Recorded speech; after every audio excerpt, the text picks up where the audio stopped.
Check 1, 2, 3, 4, 5, 6, 7, 8, 9, 10. Mic check test 1, 2, 3, 4, 5, 6, 7, 8, 9, 10. It's your fault, Frank. Oh, 1, 2, 3, 4, 5, 6, 7, 8, 9, 10. Katie Goodman. Yep. No. No. It's all your fault, Frank.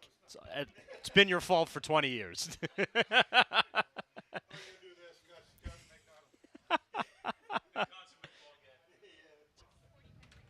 Okay. Yeah, just if we can't hear it, Abby, just cue us.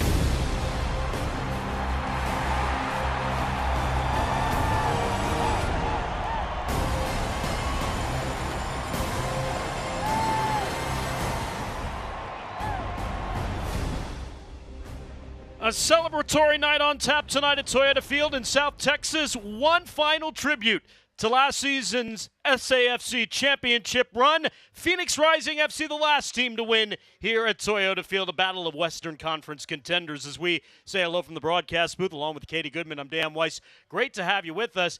Katie, SAFC comes back home to Toyota Field a little bit on a sour note as they suffered their first defeat in 230 days last Saturday night at Lynn Family Stadium in Louisville. It was a tough defeat, but my goodness, that was one heck of a goal. Not a ton you could do about that. Look at that, a flick off the head into the opposite upper 90. It's not much Jordan could have done there. I think for them it was more about the development, getting to that point. The cross, that's where they could have improved. The goal in the first half of the header from Wilson Harris, giving Louisville City a little bit of redemption after falling in the championship final a year ago. And just some of the notables, Katie, from last Saturday. We mentioned it was the first loss since August 27th of last year, which snapped a 16-match unbeaten streak. And Alan Marcina's club has now gone 185 minutes without a goal after being shut out in back-to-back games. That's huge. I mean, how many teams can say that they've done that, especially at this level, and to continually lead the way in this league? It's that mentality monster mindset that SAFC does so well. So we mentioned Phoenix Rising FC is the last club to come in and win here at Toyota Field. Over a calendar year ago on April the 2nd, they got a 2-0 victory behind old friend Marcus Epps. And you see the all-time record, SAFC, a losing record against Phoenix Rising, though they've won 3 of the 6 matches here. But look at some of these other notes. They haven't scored against Phoenix since 2019. They haven't won against Phoenix since 2018. I mean, it's a great team, but also it's a very different team than what they're going to experience here tonight. Only 5 returners from last season, but, I mean, it has to say something if they haven't been able to get through since 2018. And, you know, teams change all the time. And so I'm really excited to see how it's going to go down here. You saw that note at the bottom, a 24-match unbeaten streak at Toyota Field in all competitions dating back to that April 2nd loss against Phoenix Rising. Really good battle tonight at the right back position of two of the stalwarts in USL. For San Antonio FC, Connor Maloney, 74 all-time matches played with SAFC. He is the club leader. Kevin Lambert on the other side for Phoenix Rising FC. Well, he has spent 6 years with the club, has played in 137 matches for Rising. Right. Speaking of only 5 returners, he's one of the 5 and a clear backbone of the team. Just is so great at getting up on the sides. Is one of those wingers. Definitely the Connor Maloney of Phoenix. So it's gonna be one heck of a duel for them. It's championship night tonight here at Toyota Field. San Antonio FC celebrating one final time. A look back at 2022 and their run to the USL Crown. They were presented their rings for that achievement earlier this week, and certainly a beauty that they will take forever. We'll have starting 11s and kick when we return on the other side.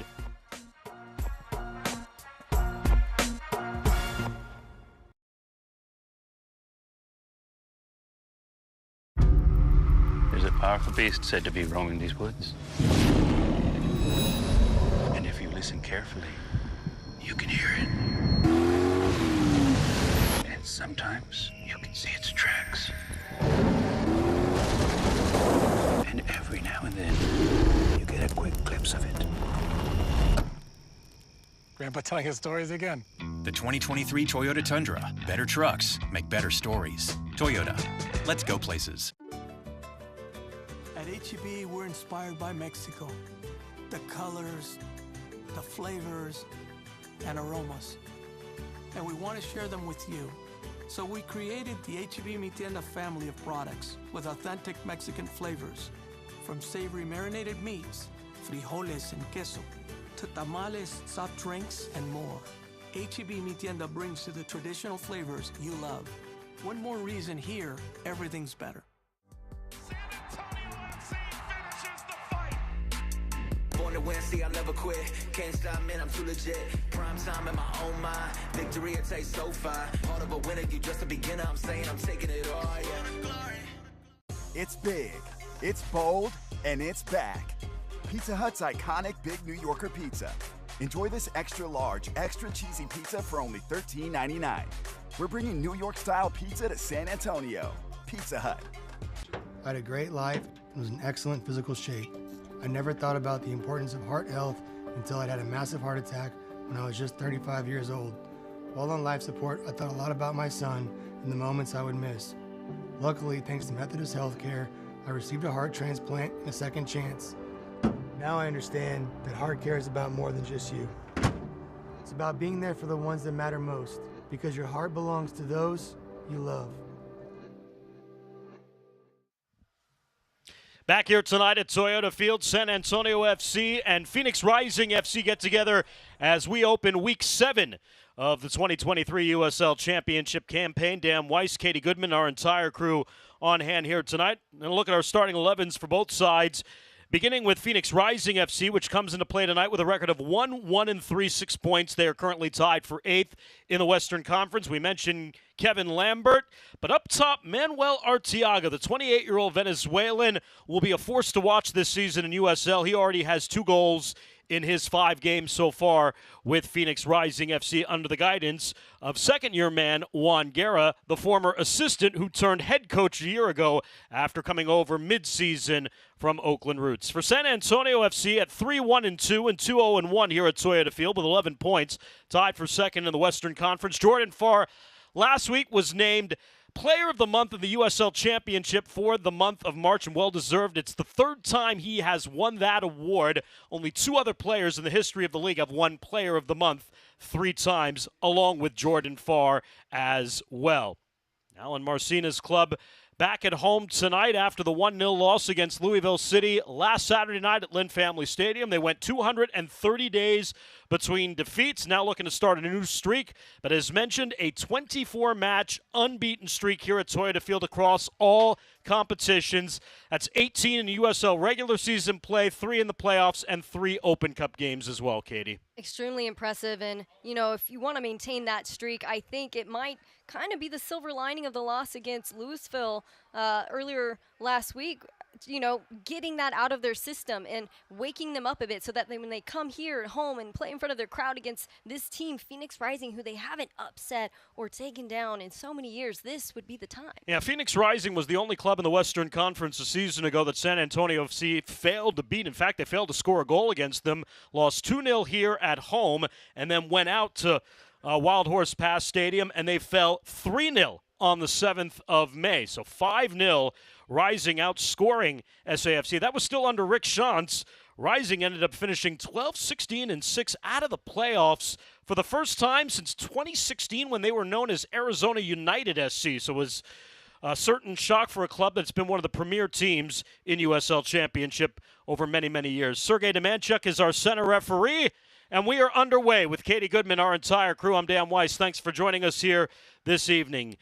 Temperature kickoff 74 degrees tonight. Good breeze out of the east at 13 miles an hour, played under overcast skies. Great conditions here for soccer. Henry Uzachuwu will deliver a ball into the box and turned out by Shannon Gomez back upfield. I think you're going to see Phoenix use the flanks quite a bit. Not as much of a direct team as San Antonio FC, so to speak. And even in their first attempt, you saw them go right up the right side. They'll probably go up wide and try to get a lot of shots in.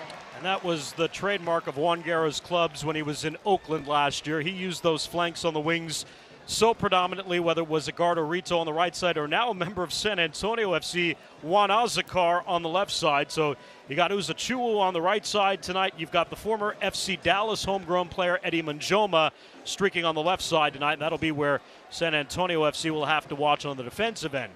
On the offensive end, we mentioned 185 minutes coming into tonight for SAFC without a goal. Have not scored since the game in Monterey Bay when they had a couple of goals. Zico Bailey scored in the 85th minute in that match, which proved to be the game winner. We get a foul here on SAFC, and a injured Phoenix Rising player back down in front of Rocco Rios Novo, the keeper. It's like just a little bit of a knock there, nothing too crazy. Something I found interesting about a pregame interview with head coach Juan Guerra is that he referred to Toyota Field as a hostile environment. I would say there's probably a lot of coaches in USL Championship who feel that way. That's Mohamed Traore, former Las Vegas Lights defender and out of the LAFC system, who is in his first year with Phoenix Rising FC, who comes off the pitch after getting injured. You mentioned, Katie, only 5 returnees for this club. But again, 12, 16, and 6 a year ago. No playoffs. New head coach, theoretically, in Juan Guerra after he took over in late August of last season. So turning the page for Rising, and I talked to Alan Marcina yesterday. He says Phoenix, to him, has top 3 talent on paper, even though it hasn't translated to the results early in the season. Just 1 win in their first 5 matches. Well, it sounds like head coach Guerra knows how to recruit. He knows how to pick them, but it's a whole nother ball game when you have to get them all together, working and committing into the same system. You saw Juan Guerra, who took over for Rick Schantz after Schantz and Phoenix Rising mutually agreed to part ways. And Juan Guerra, who was an assistant under Rick Schantz, that went over to Oakland to become a head coach in his first year, and then, I'd say rather unceremoniously, leaving Oakland in the middle of the season to come back and rejoin Phoenix Rising. Not going to be a lot of Christmas cards, I would say, sent his way from the Oakland Roots organization in future years. I cannot imagine so. SAFC will reset here. Fabian Garcia, who's predominantly been San Antonio FC's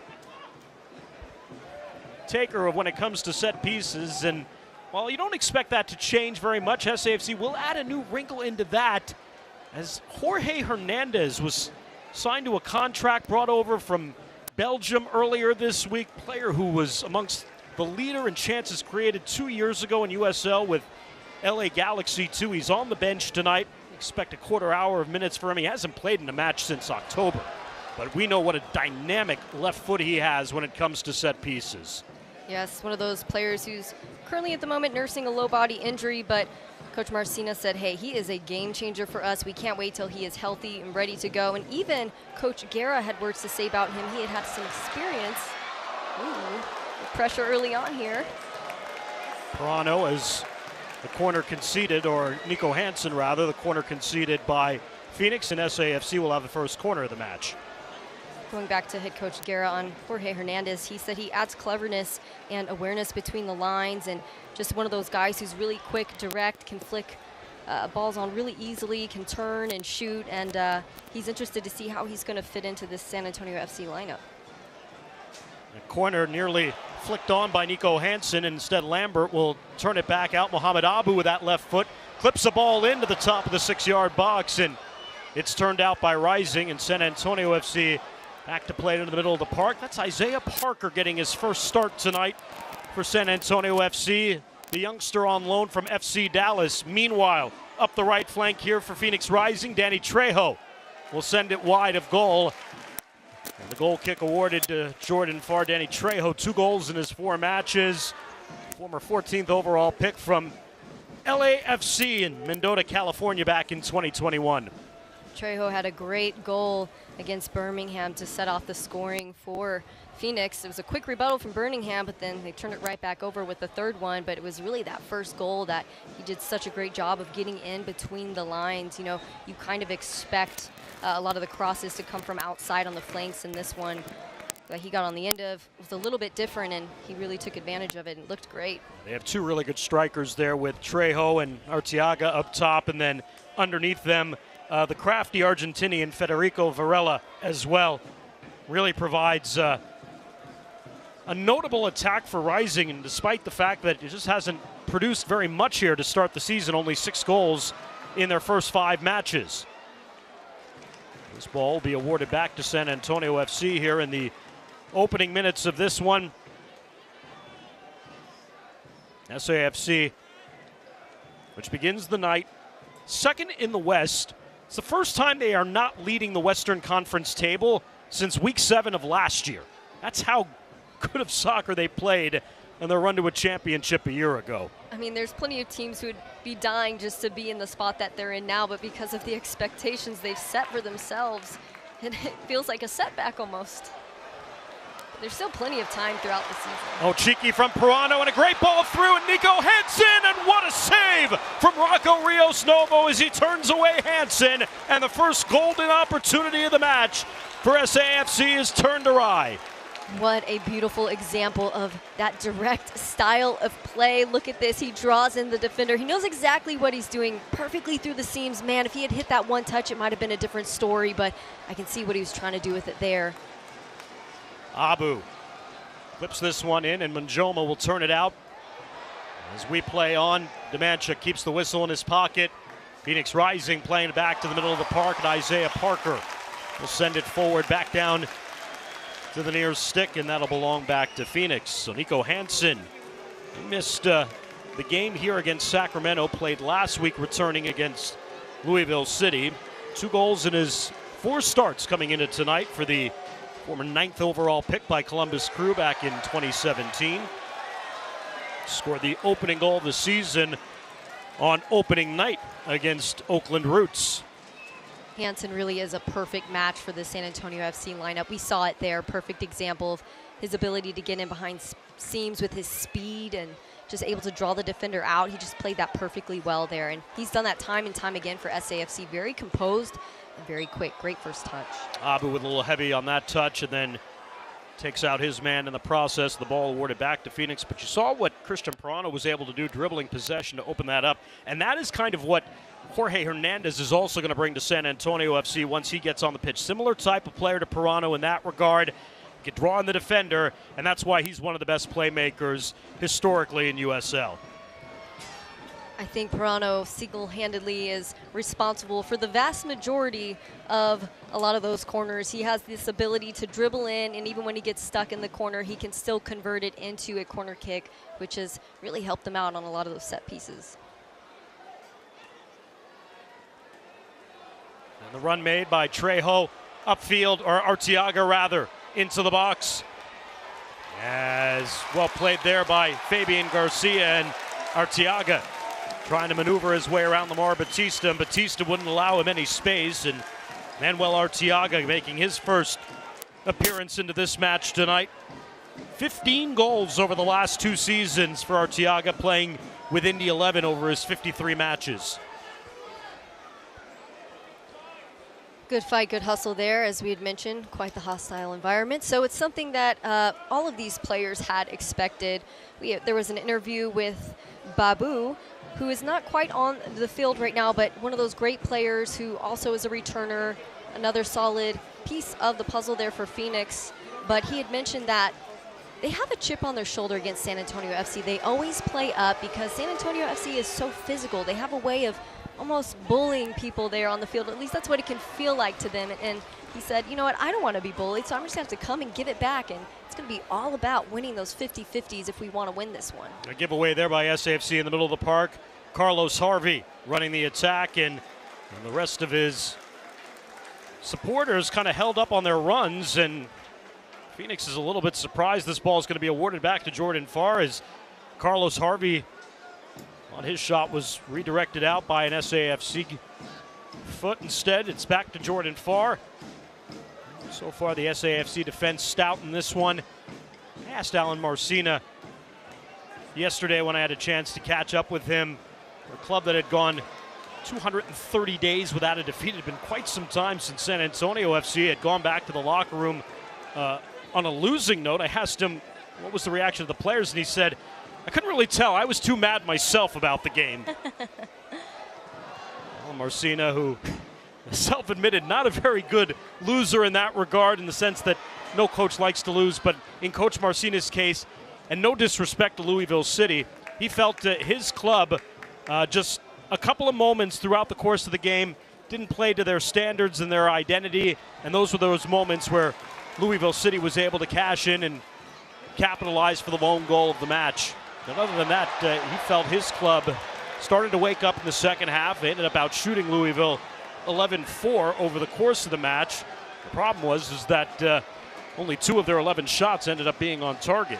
Right, and so we saw a little bit of that this week, practicing finishing drills, understandably so, and it happens to the best of us, right? You know, you get the nerves, especially when the pressure is on. You might be down a goal, and sometimes that's just when you zing it right over the bar or outside the net. But, you know, you got to hand it to them, because during that game, there were quite a bit of different players there in the attacking third, new faces. You had Hurtado in the mix, trying to still kind of come in and become a little more seamless with that attacking third. And that's the thing about SAFC, is they are so good there that any kind of change is obvious. So it just takes a moment to get to their system, rather. It's a giveaway here by Phoenix. Pirano, the turn, he's got some space. Christian making the good run. Again, slip ball through. Bailone just puts it wide. And again, it's Christian Pirano setting up glorious chances, this time for Bailone. And off his left foot, it's just inches wide of that far post. And it's all so beautiful. I mean, the diagonal runs, bringing the player in from Pirano. Fantastic work there from Bailone, even to get the shot off and to be within the vicinity of the lower opposite net. I think that's great stuff there. It's only a matter of time if they keep that up. So they've tested young Rocco Rios Novo, the 20-year-old former product out of Atlanta United of Major League Soccer. Rios Novo 4-6-5 in his MLS career over 16 matches. This is his 28th appearance in USL Championship. The ball be given back here to Phoenix. Also currently sitting 4th for saves in the USL Championship. So again, big name, big signing there for Phoenix. And yeah, did a great job of reading that play, just laying his body out completely and just getting enough on the end of it to deflect it. And they got a pretty good keeper that's his backup in Patrick Rakowski, who 2 years ago won a USL Championship playing for Orange County. So a lot of experience in net in the event that something were to happen to Rocco Rios Novo. They shouldn't lose a beat. Should Juan Guerra's club in that regard. It's always nice to know you have a ton of depth there in the keeper position, because, man, that can really make or break a team there. Keeper is not only physically one of the hardest positions to cover, but mentally one of the hardest as well. And they really are the true backbone of the team if you want to get into the nitty-gritty of it. They let that play on after Pirano was thrown off the ball there. And the challenge won by Batista upfield, intended for Pirano. It'll be Lambert who will let it ride out, and actually hits the corner stick and then rolls out, so it'll be delayed awarded to Rocco Rios Novo. But it's a pretty solid opening quarter hour for Christian Pirano. His 61st appearance with San Antonio FC, 12 goals. After rejoining the club in the middle portion of last season, you know exactly what you're going to get with Christian Pirano, and this is vintage Christian Pirano so far here tonight. I say vintage, he's 23 years old. Oh, man. I wish 23 was vintage. Yeah, he's done a really great job of picking up on the fact that there's a huge gap. I mean, if you just look at the wide picture of the field here, you've got your defense dropped quite a bit. You have 4 guys up over the halfway line. Nice big pocket there, and I think Pirano's just done a great job of capitalizing on that and knowing exactly how to attack his 2 center backs. Former Young Player of the Year in USL Championship in Pirano. Here's Batista. What a marvelous opening night he had, with 2 goals and an assist in the victory against Oakland Roots. It was after he had signed a 25-day contract, and No surprise that 25-day contract was promptly ripped up and he was signed to a full season contract. Completely understandably so. He has been amazing this season, and even though we haven't seen a ton of goals from him since then, you cannot deny the role that he plays there on the back line, stepping in big, especially Mitch Tainer not being in the mix. That's a huge piece of the puzzle there for SAFC, and he has stepped in and really handled business there for San Antonio. A confrontation here between Batista and Carlos Harvey. You take a look at Harvey, a little bit of a two-hand shove there on Batista. Sergei Demanchuk quickly came in to intercept and prevent any further fireworks. I think senses the testiness and the higher importance of this game, even if it's an early season game, late April match. A lot of soccer to be played here in the summer, but this one seems to have more of a greater feel, more of a playoff-like type moment, so to speak, to start this one here, at least through the first quarter hour. Right, it's feeling pretty chippy early on, and I think a big part of that is the loss that came from Louisville prior to this. You know, they've got a little bit more to prove. They want to get back on track and continue with those league-wide accolades that they have. And then for Phoenix, you know, even if these are newer players on the team, most of them have played within the USL, and they know the reputation that San Antonio brings, and they know they just have to bring that physicality. Everyone knows that if you can match them on the intensity level, your chances are much better, but most teams struggle to do that because they're so domineering right from the get-go. They don't give any team any kind of breathing room. Handball called on Henry Uzachuwu, and a set-piece opportunity for Mohamed Abu. Off that left side. This is where he's good. This is also where SAFC has been missing Mitchell Tainer over the last couple of weeks. Still out tonight with a lower body injury, along with Justin Dillon. Juan Azakar and PC all out tonight for SAFC. Abu clips this one in, and it doesn't get through the wall, and will be played out to see stays a corner or no. It'll be a throw awarded to SAFC.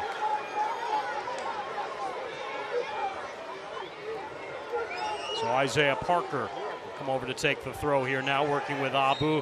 Back to Parker, and SAFC will give it away.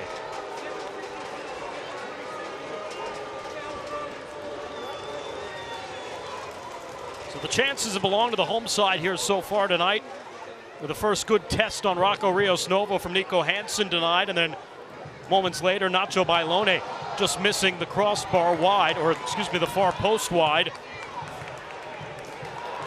Here's Perano again, brushing off Uzachuwu. Lambert stepping in instead. The turn made here from Hansen. Hansen back to Abu. This one into space in the area, and nobody in a championship edition kit there to play it. Yes, SAFC unveiling new championship edition kits here for this match tonight, with a foul whistled on Carlos Harvey with a challenge on Abu. These are SAFC's tribute to their championship black kits, trimmed in gold. The championship trophy you can see on the shoulder, and the 1 star over the crest, signifying the 1 championship for San Antonio FC. And on their way, working towards a second one. Just had that championship ceremony, and a lot of these SAFC guys said, you know what, we're having our ceremony, we're going to enjoy that moment, but once the game starts, it's on towards another. I think it kind of highlights the importance of having a short-term memory, regardless of how well you do or how poorly you do. Every single game's a new one, and you got to take it accordingly, just game by game.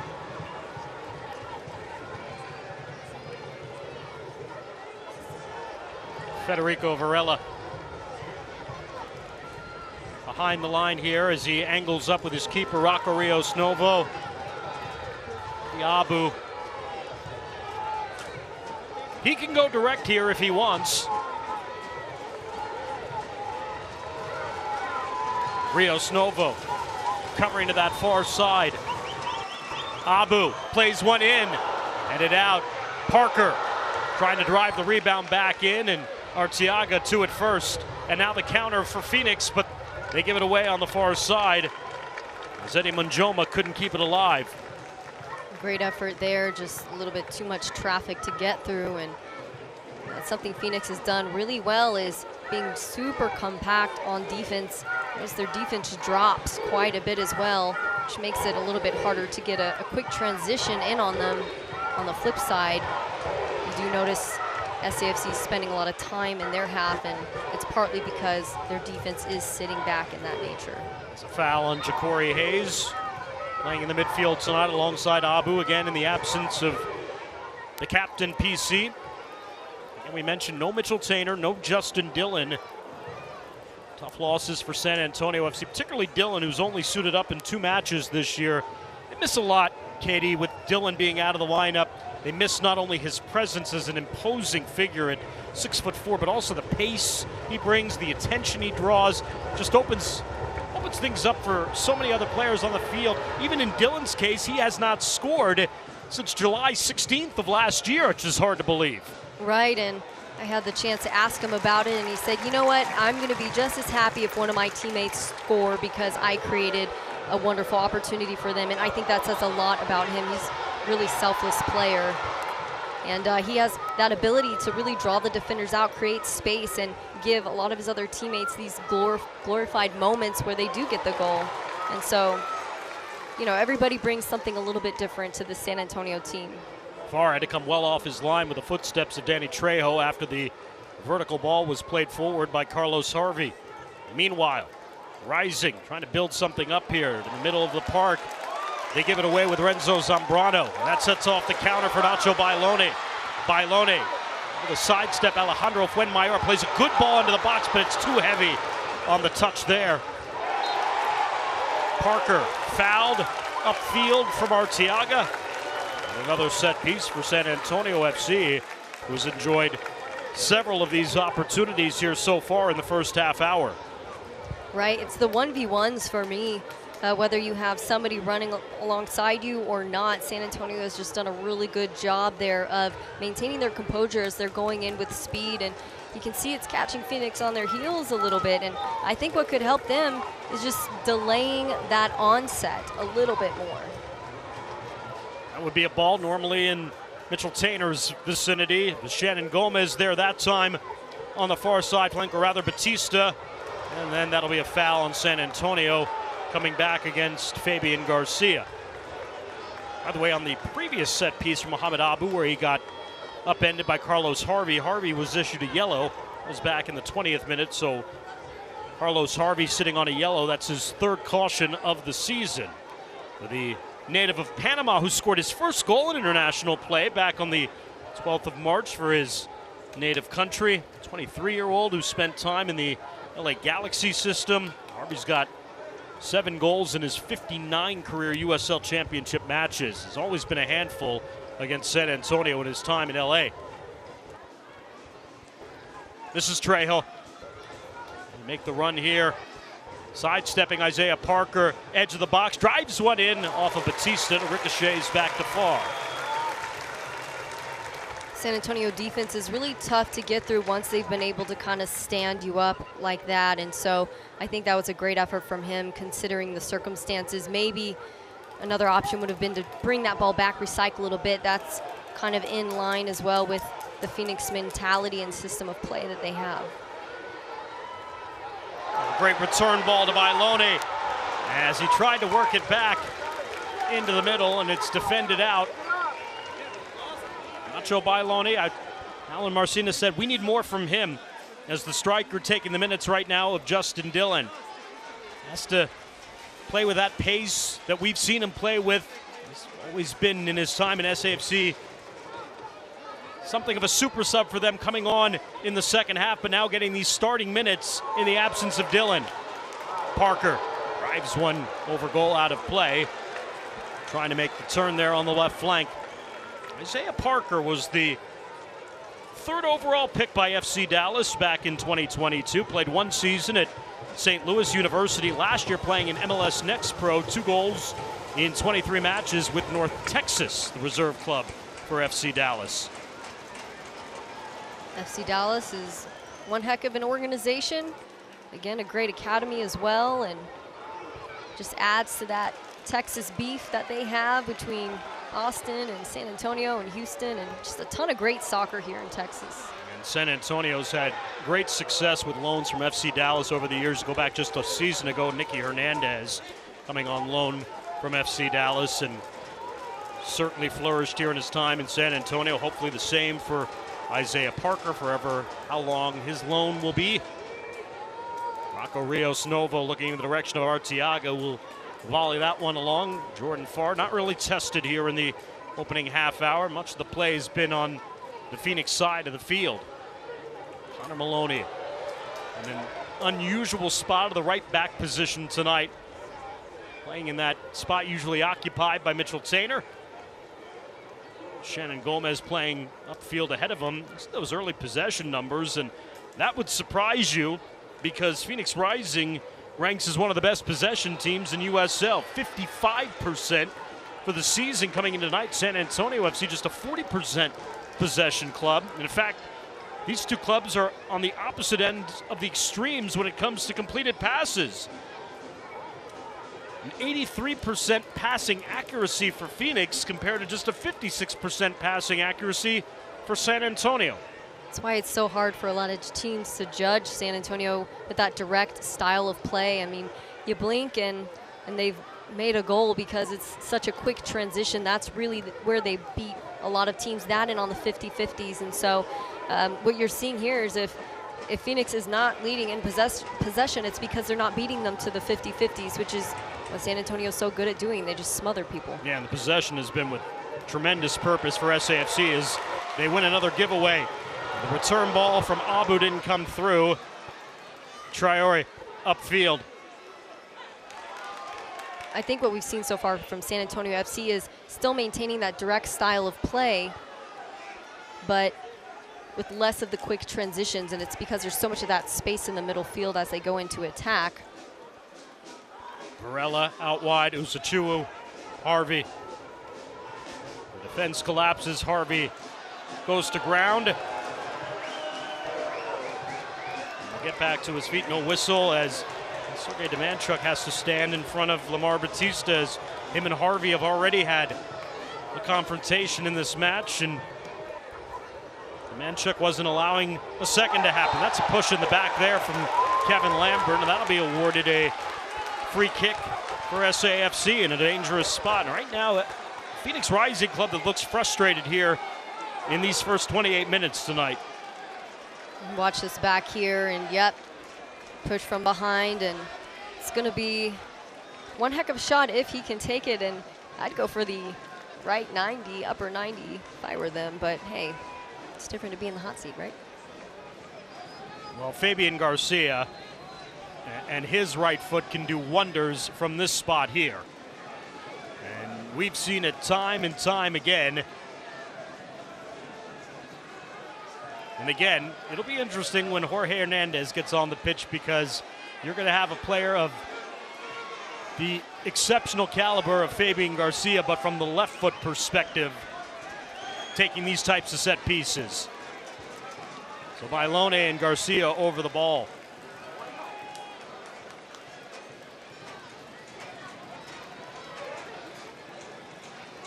"29 minutes into the match. Is this the moment for San Antonio to strike first?"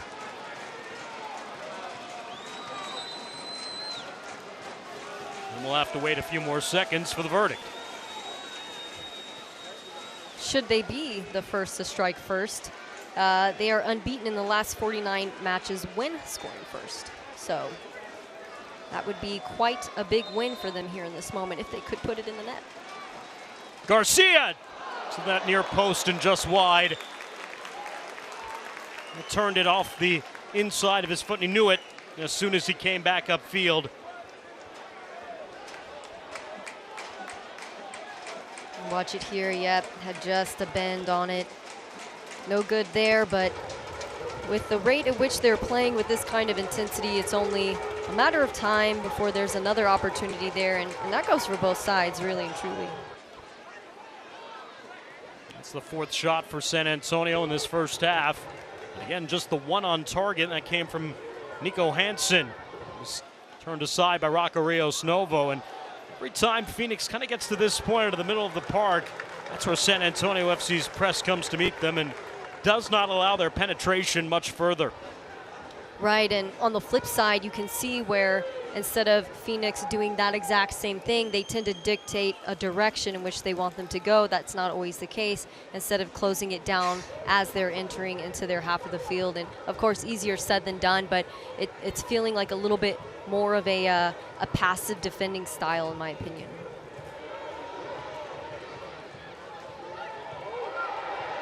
Will be awarded a corner to San Antonio.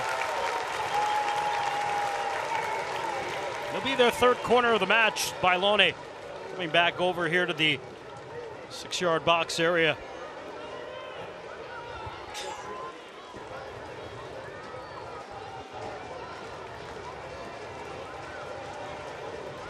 Abu, left-footed in-swinger. That's a good ball. Arteaga gets ahead on it first, however. Stays in Garcia, but he's called for the foul. And the push-off trying to win it. And we'll turn things back over to Phoenix Rising, who has done little so far with these first 31 minutes, and probably in the eyes of their head coach Juan Guerra, fortunate to be still level at this point of the match. Right, and haven't been playing a ton of their style from what I've seen so far. They're a team that likes to keep the ball on the ground, build out of the back, see a lot of tiki-taka up the side of the field, and they've gotten a little bit of it going for them, but we have a lot to talk about there at half and how to really turn things on for the rest of the match. Just too many giveaways, in my opinion. Every time they have the ball at their feet, it's 1, 2, 3 touches and then gone, and it's back in San Antonio FC's possession. The giveaways will certainly be something to be addressed at the half. Right, and you know, I had the chance to watch a little bit of their Birmingham game against Birmingham Legion, and it was the first touch. The first touch just wasn't strong enough to set them up for the second touch or for where they needed to go, and so I think maybe in training that's something to look at there. But yeah, it's all about speed of play, especially against a team like SAFC, or you'll just get run around. Connor Maloney drives one into the box. Kevin Lambert rises to clear that one out. And Ja'Cory Hayes will let it ride out for a throw for San Antonio. Quickly back in Hansen. And to catch the edge. Puts it in a dangerous spot, and again turned out by Lambert. Leading with his wing defenders.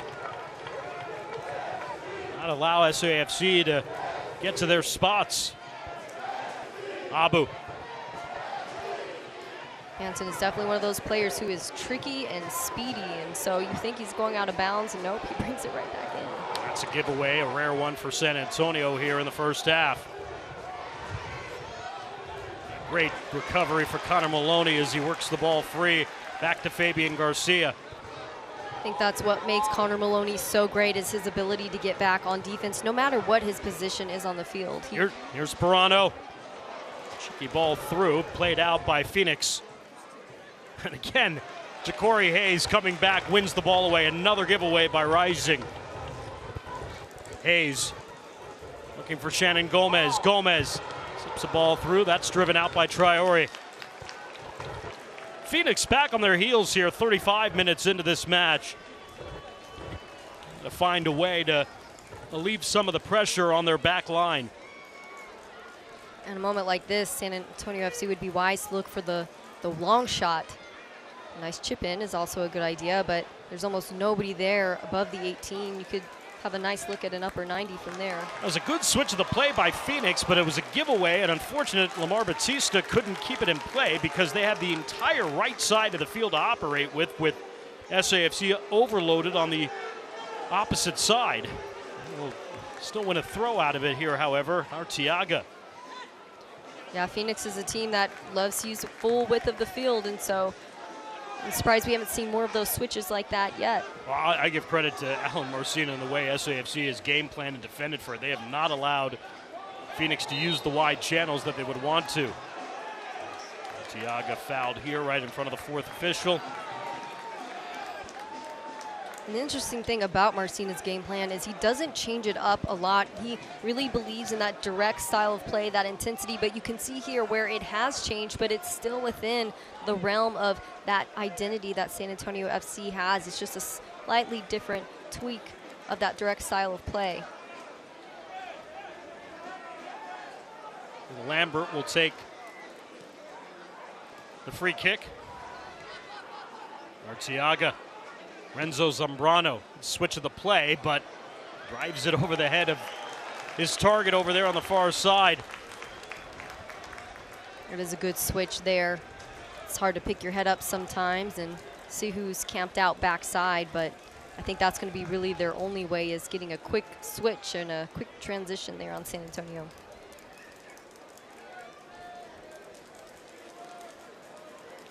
Zambrano. Renzo Zambrano spent time in Portland, Major League Soccer level, and with Timbers too. Veteran player in the midfield here. And Phoenix hopeful can bring some presence here. That's over the touchline. And be awarded back here to San Antonio FC. Alan Marcina making the call himself. Funny, he does the shoulder shrug. Hey man, it went out right there. Don't know what to tell you. It was pretty clear as day on that one, I will say.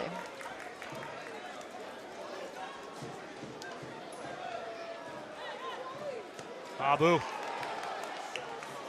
find its way back into Roca Rios Novos' area.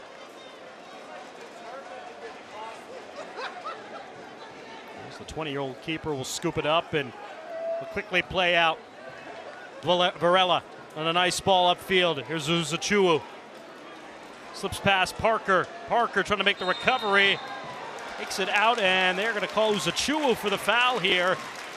He claims that Parker was grabbing his jersey. It's another ball won by San Antonio here. It's one of those tough calls because both guys are handed it in, but I guess at the end there it was a push from behind as Parker was doing his best to clear it out. But man, had that landed on the flip side, would not have been good for San Antonio. Definitely would have been in the PK range. Harvey. He's got a little daylight here. Harvey, let's switch the play there in the direction of Arteaga, but every time they've had a beat, an opportunity to switch the play and try to play to their brand, it's miscues like that that have played Phoenix here in the opening half. You can see what they're trying to do. They're trying to camp out a little bit. They're trying to stretch the field so that they can have space to have those switches, but the issue is that they're not doing it quickly enough. They're not coming out of the back quickly enough. They're not switching it quickly enough. And of course, as you see there, the crosses just aren't accurate, executed the way they need them to. But, you know, if they had set themselves up a little bit differently, they could maybe have a driven low ball, which would be a lot easier to manage versus one out of the air. So, again, just things that you pick up along the way. Again, most of this squad is new, and even if they aren't brand new this season, they came in late last season, and so it's quite the uphill battle to work with, especially when you're trying to get everyone to commit to a system. Juan Guerra certainly has mentioned that, although he said, you know, we're 2 months into the season now. That hopefully isn't as much of an issue as it was before, and they're missing Gabby Torres tonight on the left side, playing in the spot where Manjoma is occupying this evening, and Torres was a guy who was one of those 5 returnees from a year ago and has been a fantastic player for Phoenix since he came over from Hartford. Yeah, really one of those guys who helped the rest of the team pick up on what it was coach was trying to put down, and it's so important to have those players who can actually coach out there on the field in the moment and recognize when things need to be changed or sped up or slowed down. And so that's a big misfortunate injury for them. He's out with an MCL injury, probably looking about 2 weeks. Also, Emil Cuello, the former SAFC winger, out tonight as well, too.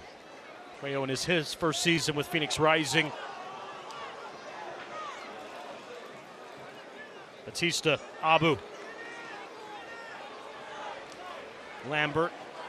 San Antonio FC just pulling back a little bit here. Not much, but enough that it's allowing Phoenix to try to find something here at the end of the half. And again, vertical ball. Connor Maloney getting it back to far. Arteaga was trying to poach it. Shannon Gomez. Bailone. Out wide is Perano. Perano, as he makes the turn there. Well played to the outside by Traore. Perano spots Ja'Cory Hayes, top of the box. Hayes, a little heavy on that touch, and he gives it away. And now it's Phoenix on the counter. And Jordan Farr come off his line. That ball intended for Trejo. Connor Maloney works it away. Great work there from Connor Maloney, just exactly stepping in right when you need him. Now is the time when San Antonio needs to take a little bit of breath. They've been forcing it on that last one. Had a couple of guys camped out right there at the top of the 18 that could have had a shot, and sometimes you're camped out there so often and for so much time. Parker trying to force the issue and gives it away there. And a foul whistled against San Antonio. Right, I mean, sometimes you spend so much time in the attacking third that you start to get a little antsy, like, hey, we need to make something of this while we've got it, when those are the moments where you actually need to take a deep breath and recycle the ball, start again, create some space there, try to get in behind lines, or drop it for a shot at the 18. And the scoreless streak for SAFC is encroaching on 230 minutes, which is the longest since 2019, back in the Darren Powell era. From April 26th to May 18th, SAFC went 251 minutes in between goals, and the style that Al Morcina has brought here now in 4 seasons, it's rare that SAFC is kept off the board. So to go already 4 full halves and nearly a fifth without one is just maybe a little bit concerning to the head coach here at this point. A little concerning. Also a lot of injuries, a lot of change and turnover and new faces, and I think that's just part of the process. You know, he has a lot of powerful tools in his toolbox, and if he can just get those guys working either healthy or to their full potential, it's going to be a very different ball game, but that takes time. He said that he is the most optimistic he's been about any of the clubs he's coached, including last year's championship club, when he has the full complement of his roster available. Now, we know Allen's system, it may never get to a point where he has the full complement of his roster available, but even if he has 80% of it, 90% of it, it's a pretty good-looking squad. I mean, who doesn't want to be on the USL Championship side, right? I mean, he's now gotten to the point where recruiting is a little bit easier. Uzachu with a step. Top of the box, the turn for Trejo. Set up here inside to the left, Manjoma, and Trejo rather, and it's turned aside and saved by Jordan Farr. Ooh, one of the first big tests there for Farr. I mean, might have been able to take that one had they had that first time there, right there at the box, but unselfishly passed it on to Trejo. Understandable. Jordan Farr's there. It happened. It was Manjoma at the top of the box, put it out wide for Trejo. On that left side, Danny Trejo getting the first shot on goal for Phoenix Rising. Meanwhile, Christian Perano was taken out of the play on the previous possession that led to that counter chance for Phoenix. Perano remains on the ground here. Looks like he's working on his left foot there. Got a bit of a knock. Opportunity to exchange words there for Hansen, sideline with Coach Marcina. Talk things through a bit. We'll look back at this, and yeah, quite a few clips there at his ankles on that one from behind. Never a good thing there. It was Renzo Zambrano. No foul whistled on Zambrano, but Perano requiring attention as we approach stoppage time here at the end of the half, which may lead us to a 0-0 line after 45 minutes, but don't be fooled. This has been a match that 80%, maybe even 90% of the first half has been dominated by San Antonio FC. And we've seen that quite a bit from them this season, even in the matches that were scoreless. Louisville City, for example, quite a bit of opportunities, just couldn't get them in the net. Even in that last matchup with Phoenix, it was a 3-0 game. Phoenix had a red card. San Antonio was drilling it on their half of the field and just couldn't quite make it happen. See 3 minutes added time here at the end of the half. As Jordan Farr waits to get rid of this one. So the shots 4-1 in favor of San Antonio, but again, just the one shot on target for SAFC. It's the Nico Hansen one that forced Rocco Rios Novo to make the save. That was early on in the first half. And then the lone shot for Phoenix came just a moment ago from the feet of Danny Trejo. Uzochukwu sending it forward. Varela give chase, and instead Batista.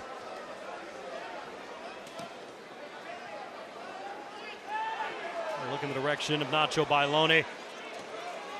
Alejandro Fuenmayor will play it forward. Ja'Cory Hayes on the touchline. A step forward there by Lambert, anticipating Uzochukwu. They're back to Lambert. Challenge one there from Fabian Garcia. Pirano turns! And a great save again for Rocco Rios Novo. Wow, what a great save, Novo. I mean, he is really coming in big here for Phoenix tonight. Might be a different story without him back there. He's done a great job of just getting low, reacting quickly. What a zinger there from Pirano. It's good stuff. First time after he volleyed it to himself, turned and forced Rio Novo to go to the outside to make the save.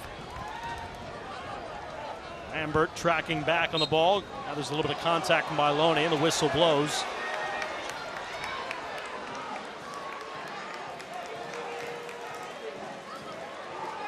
Good sportsmanship there between Lambert and Bailone. Checking in on each other, making sure everything's good. Keeping things Pacific. It's not often you see that here at Toyota Field. Von Lambert, his 7th season in Phoenix, 13 goals in 137 matches for the Jamaican. He's been a stalwart of their club going back to the rebranding to Phoenix Rising.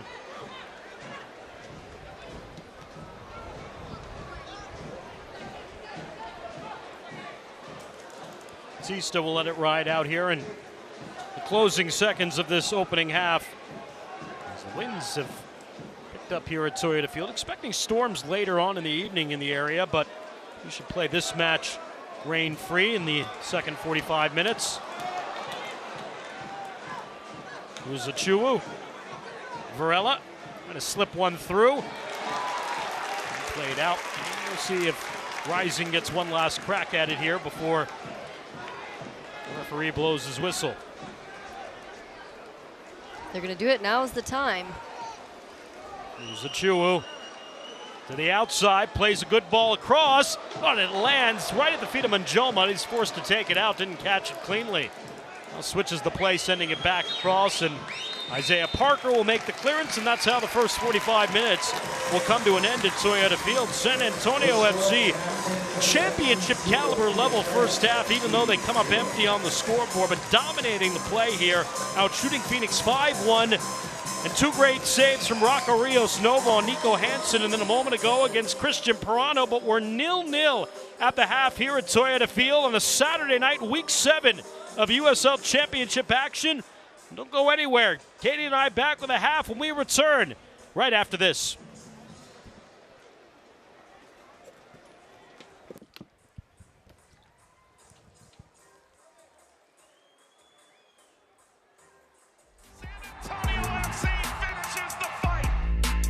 Born to win, see, I'll never quit. Can't stop, man, I'm too legit. Prime time in my own mind. Victory, it tastes so fine. Part of a winner, you just a beginner. I'm saying I'm taking it all, yeah.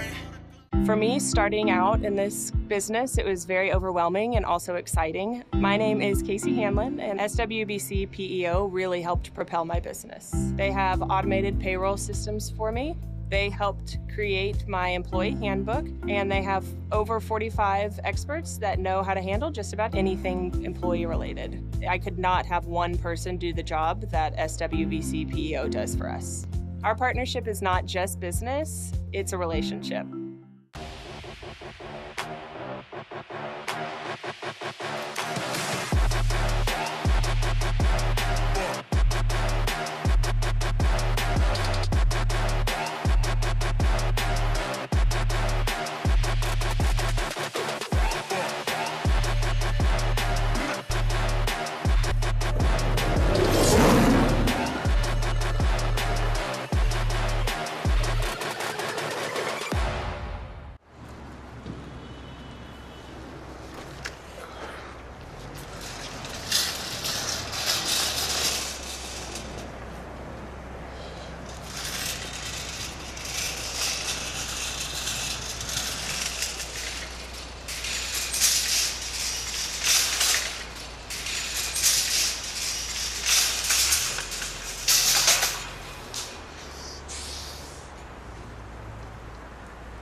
sports fans, I'm Jeff Davis. To be a successful athlete, you need to have a great strategy.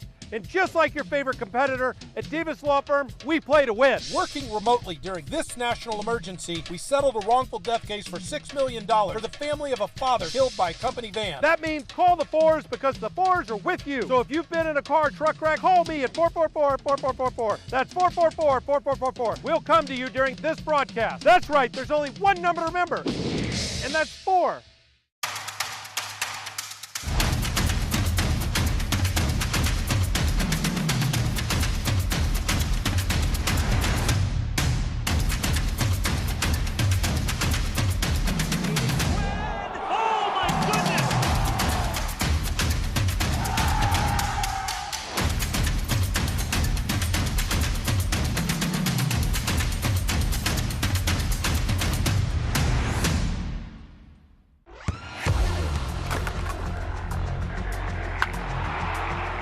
We all have goals. But let's be honest. Most of us aren't going to be professional athletes. But if your goal is to finish your degree, we can help. Come to a university that puts your goals first. Bellevue University, your partner in finishing goals.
HEB's commitment to taking care of Texas extends beyond our own aisles to conserving and protecting the miles and miles of Texas state parks. I saw miles and miles of Texas, all the stars up in the sky.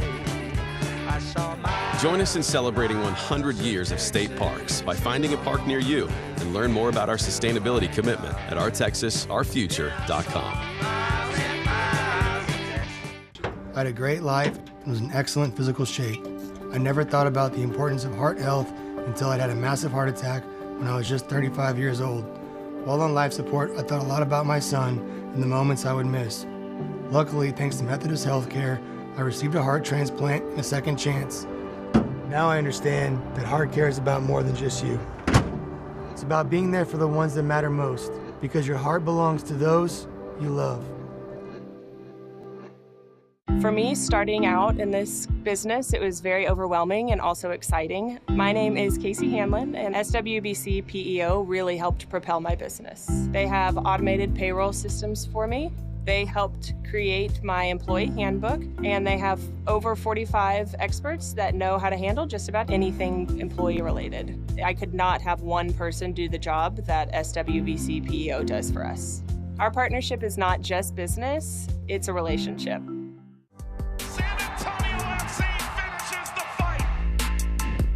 See, I'll never quit. Can't stop, man, I'm too legit. Prime time in my own mind. Victory, it tastes so fine. Part of a winner, you just a beginner. I'm saying I'm taking it all, yeah.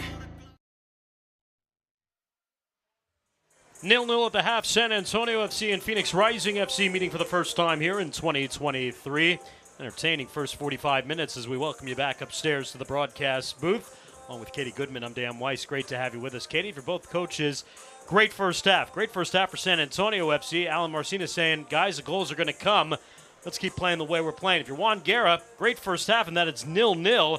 And you couldn't have played any worse against your identity here in that first 45 minutes. Yeah, I mean, they had it on their half of the field the entire time. I mean, it was just one after the other there for Phoenix. And I think moving into this next half for them, it's going to be how do you stop San Antonio FC before they even get into your box? You know, the battle's on both sides of the 18, and you want to keep it out of your 18, right? Dominant first half for San Antonio FC, as we'll show you the highlights here from that first 45 minutes. Only had 5 total shots in this, but this game kind of had a playoff feel right from the get-go. Both clubs recognizing the importance of this early season showdown in the Western Conference. It was evidenced by the physical intensity early on. But here is where San Antonio FC was finally able to cash in early with a chance there for Nico Hansen. Yes, great chance there for Nico Hansen. I'm loving the play development for San Antonio FC. They're pulling defenders out, diagonal runs. It's looking really, really pretty there in that attacking third. And on the flip side, Trejo had a chance there, but Jordan Farr got on the end of it. And that was Christian Perano's chance right before halftime. Rocco Rios Novo making his second save of the match as we take a look at the numbers. And again, that Danny Trejo shot that came just before halftime was the only shot for Phoenix. San Antonio winning possession against the best possession team in USL, which when you look at from San Antonio and the way they like to play the possession battle, you know SAFC has played a dominant half right there. Right. If they are going toe-to-toe possession-wise, you know that they've switched some things up a bit, or they are really, truly dominating on that half of the field, which is what we've seen. We've seen a lot of tiki-taka there in that 18, and I think what San Antonio can do to improve their chances of scoring a goal is actually look outside of that. Go for the drop shot. Take shots out wide. That's where their opportunities really lie right now, because right now they're trying to get through a ton of traffic back there. So if they can't get through on the transition, you gotta look above the 18. And even with all the chippiness, just the one yellow card in that first half. We'll see whether that changes as we go along into the second 45 minutes. It's 0-0 at the break here at Toyota Field, as we'll take a break. More to come when we continue after this.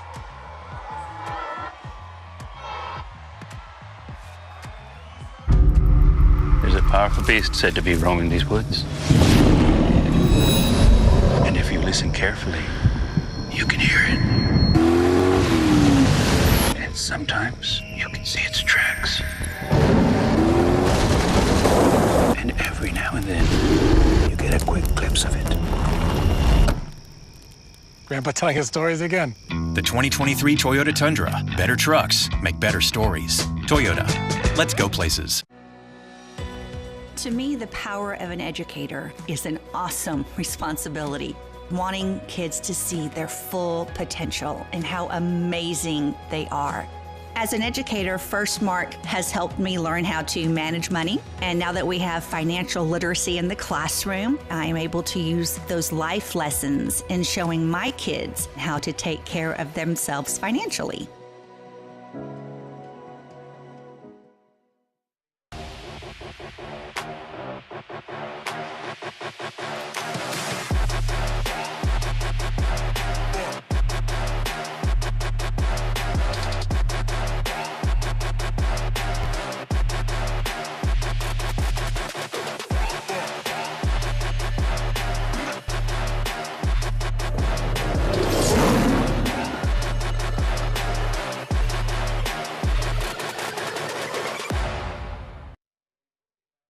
Nil-nil at the half. San Antonio FC and Phoenix Rising FC in a battle of the top two contenders potentially down the line in the Western Conference. Second half action coming up on the other side when we return right after this. There's a powerful beast said to be roaming these woods. And if you listen carefully, you can hear it. And sometimes you can see its tracks. And every now and then, you get a quick glimpse of it. Grandpa telling his stories again. The 2023 Toyota Tundra. Better trucks make better stories. Toyota. Let's go places. To me, the power of an educator is an awesome responsibility. Wanting kids to see their full potential and how amazing they are. As an educator, First Mark has helped me learn how to manage money. And now that we have financial literacy in the classroom, I'm able to use those life lessons in showing my kids how to take care of themselves financially.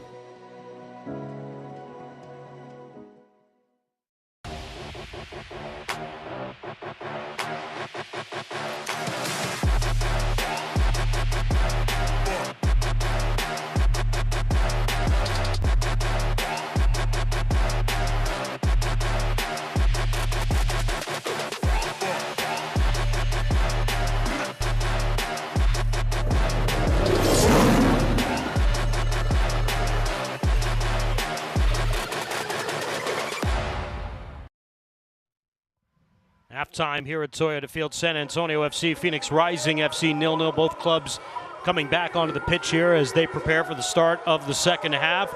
Let's take a look at news and notes from across the USL Championship here as we begin week 7. Bryce Jamison called up to the U.S. national team, the under-17s from Orange County. Charleston Battery, one of 3 undefeated teams remaining in the USL. They're at the top of the Eastern Conference. San Antonio will head to Charleston coming up on the 13th of May. And Katie, happy Earth Day, as today is Earth Day. Teams were offered to wear green captain's armbands made with sustainable ink. Well, I love that they're, showing up and supporting the Earth here in this wonderful evening. I mean, it's giving us the perfect day for soccer, am I right? So, yeah. Hey, everyone go out and plant a tree. As the teams get ready here for the start of the second half, San Antonio FC will keep their same group out on the field here to begin things in the second 45, and we'll see. Well, maybe they won't actually. Look for a moment as they would keep the same 11 on the field, but it looks like Zico Bailey is going to come on and play in the spot that was previously occupied by Isaiah Parker in the first half. So Parker making his first start. We'll get 45 minutes tonight. It'll be Zico Bailey, who got the start last Saturday in Louisville, and he'll play the second 45 minutes. So no changes for Phoenix as they come back on, and you know for sure, Katie, they want to perform better here in the second half than what they showed in the opening 45 minutes. That they do. They want to, be proud with the result that they get in these nice, fancy jerseys that represent the USL Championship. I'm loving the black and gold. It's intimidating. It's cool. It's fancy. I think, I want to see them play up to those standards there of this shirt that is on their back, and because we know that they can do it, and they've had so many close calls, and they were so close. It was not any big shanks or anything crazy. It's just sometimes it happens like that. The question is, and as a former player, you might be able to attest to this, when you haven't scored for so long, you start to press a little bit, and it starts to become in your head, and that might creep up into San Antonio FC, knowing how successful they've been in scoring over the last couple of seasons. The fact that they've gone this long, now 210 minutes and counting without a goal as they move forward. Right, that's when you start to get antsy, frustrated. That's when bigger fouls come through, and that's when the pressure is all on your shoulders. So even in those moments where you might have a wide open goal, sometimes it can go downhill. But I've not seen a ton of that. I've only seen that when they're forcing the ball there, that antsy behavior. For the most part, they seem pretty cool, collected to me. I probably wish it was 210 minutes. It's actually 230 minutes, beg your pardon, as we start things here in the second half with Katie Goodman, our entire crew. I'm Dan Weiss. Thanks for joining us. Toyota Field, SAFC, Phoenix Rising, 0-0. San Antonio has not scored against Phoenix since 2019. Granted, they didn't play each other in 2020 or 2021 because of the pandemic. They have not scored a victory against Rising since winning here at Toyota Field on the 8th of September back in 2018. A long time ago. Shannon Gomez sends a ball in on Rocco Rios Novo. Will handle that one rather calmly. AFC might go for the chances that they had. It's only generated 5 shots. It might have a directive to put more balls on frame here in the second half. Trejo, a slip past Fabian Garcia, making the run up the left side. He puts one in on Jordan Farr, and the directive probably going the other way too for Phoenix. Right, and great pressure from Labarque Batista there on that one, kind of forcing the shot, forcing them wide, and Just good stuff all the way around from San Antonio defense. Give away by Ja'Cory Hayes. Varela, a nice ball over the top, and Arteaga just too heavy bringing it down, but that would have been Phoenix's best chance by far, as Arteaga just slipped past Lamar Batista there. And SAFC fortunate that he was just too heavy trying to settle. Yeah, unlucky there. It's where that first touch comes in. You want that soft trap to fall in front of you, but hey, don't we all? Don't we all wish we could do that? So it's a lot harder there in the game setting. But yeah, hopefully for them, they get another chance to do that, and maybe they can make something different of it. Varela and Trejo unable to connect. Meanwhile, Zambrano, Uzachuwu, collides with Zico Bailey, trying to make his presence into the match here. For Bailey, this is his 6th appearance since joining the club. With FC Cincinnati a year ago, 19 appearances in Major League Soccer for the native of Durham, North Carolina. On the reset for Phoenix, we'll do it again. Bailey, one of those guys who had a goal versus Monterey Bay. He just happened to be at the right spot at the right time. Again, actually camped outside the 18, was able to pick up off of that and then take it in, dribble it in, and have the shot. So maybe coach is looking for a replication of that, so to speak. And that was the last goal that SAFC scored, the one from Zico Bailey in the 85th minute at Laney College against Monterey Bay. Or excuse me, in Monterey Bay. Laney College is where Oakland Roots plays. A lot of teams, you know. A lot of teams, you'll lose track of where they play, for sure. Trejo gets a step. Trejo puts it in with the left, and it's the visitors from Phoenix who strike first. Danny Trejo, his 3rd of the season in 5 matches. And Phoenix Rising continues the curse perhaps against San Antonio. They're up 1 early in the second half. Wow, Dan, we blinked and they made it happen. They came in, they moved the ball vertically and then just right there into the side of the net. I think Farr might have thought Fabian was going to have that one and have that step, but Trejo is so fast. Did a great job there, and it was, again, only a matter of time for him. The few moments that he's had in the box have been very dangerous, very clinical, and he's one of those guys that you just can't give him space because he'll take advantage of it. Danny Trejo now has 21 goals in USL Championship play. That is his 3rd this season. He's the team leader for Phoenix. And again, San Antonio FC for the 2nd consecutive week concedes the opening goal. Last week came in the first half on the header from Wilson Harris. Tonight, it's Trejo early in the second half. A lot of time for San Antonio FC.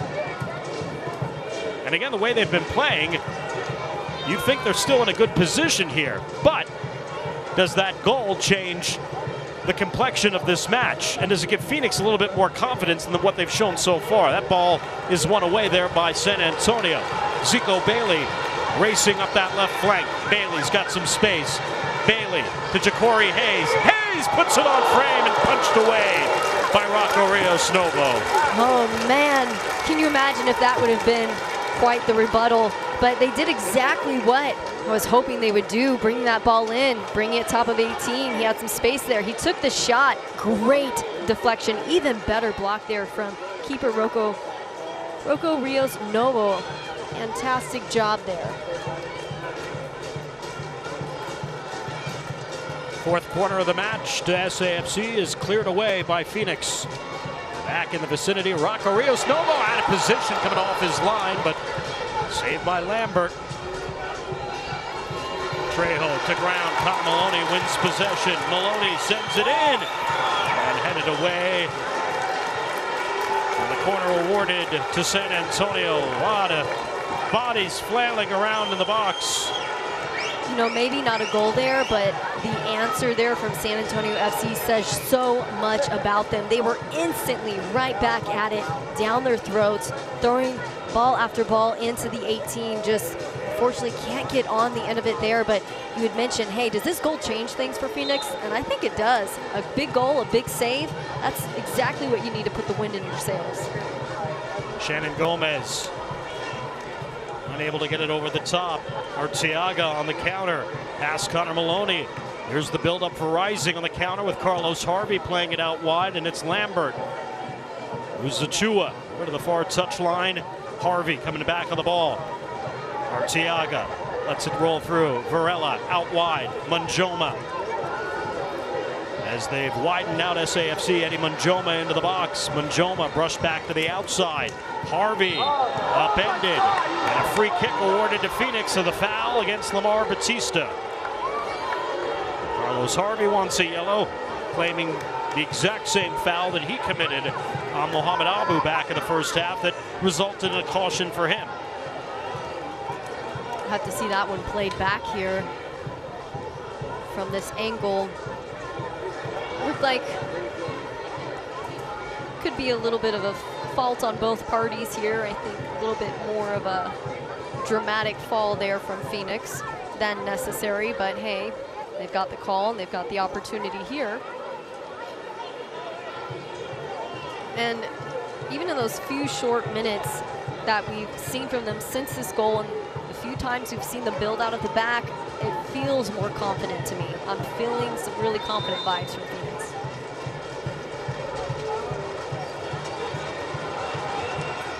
Varela, and that free kick puts it over goal.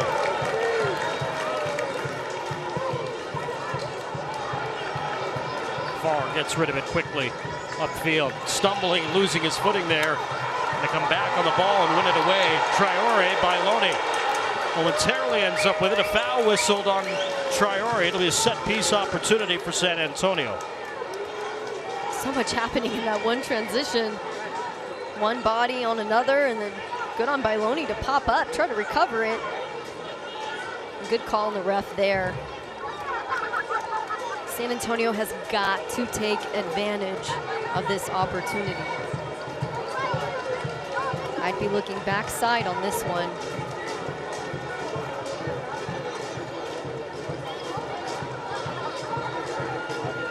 Last time San Antonio FC trailed at home, August 20th of last year, gave up 2 goals to RGV, came back, scored 2 in the second half and won. There's an offside flag that is up against SAFC. And the ball awarded back to Phoenix Rising. Ironically, that game here at Toyota Field preceded the last time that SAFC lost prior to last Saturday in Indianapolis. Rare to say. That's how good SAFC has been at Toyota Field. Calling the ref here for SAFC. Bit of a collision there from Bailey.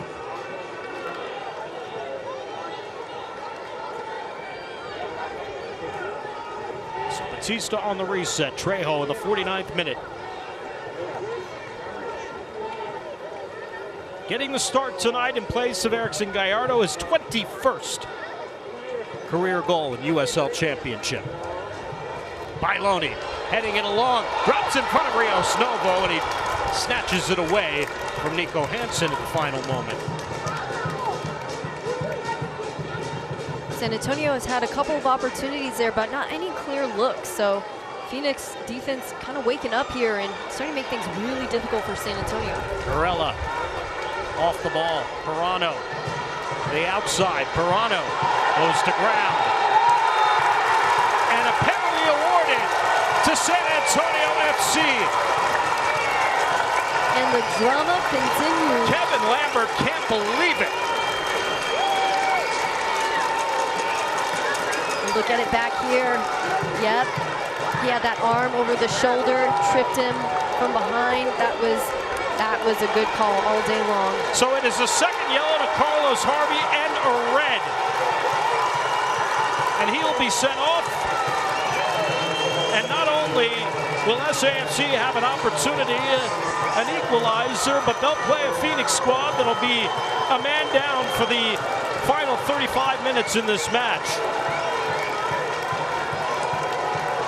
Well, San Antonio better help. They can get this one in the back of the net. Just because it's there at the PK mark doesn't mean it's 100% in, but hey, their chances just significantly improved. Now, last matchup they had with Phoenix, they also went down with the red card. They were down a man and still managed to win that game 3-0. So At this point, San Antonio has to know that they must take care of business.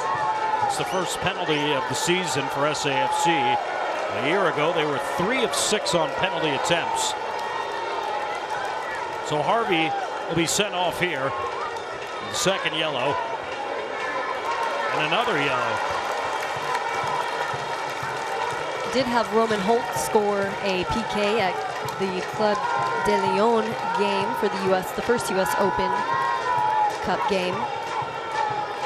Also one of those players on both first team and academy rosters.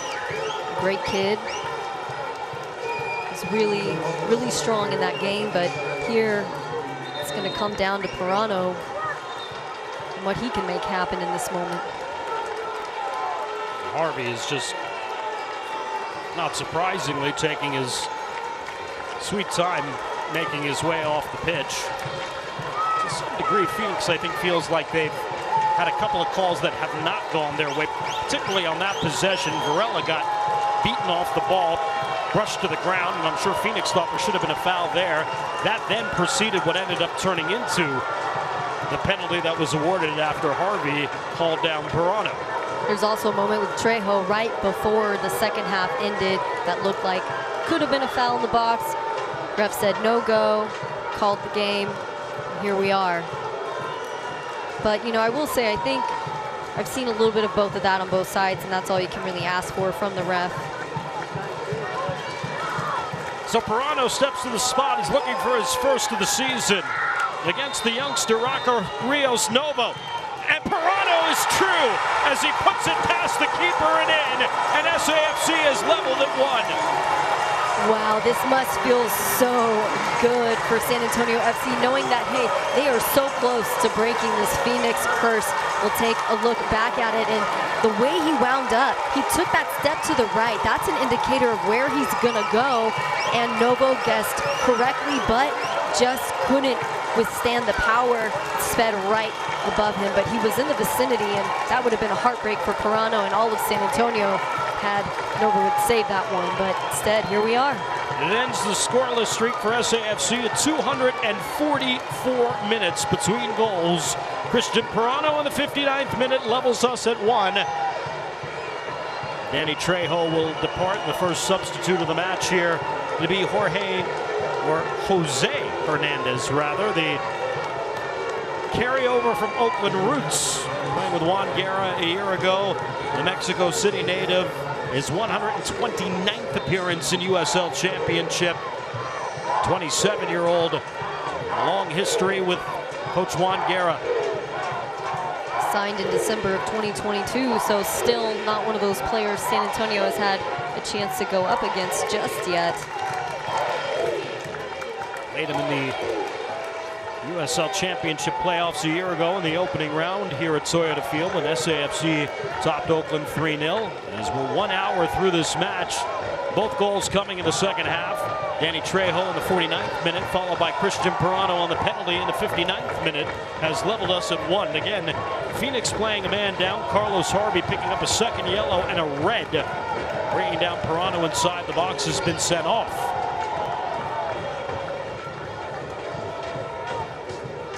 Nice flick. Hansen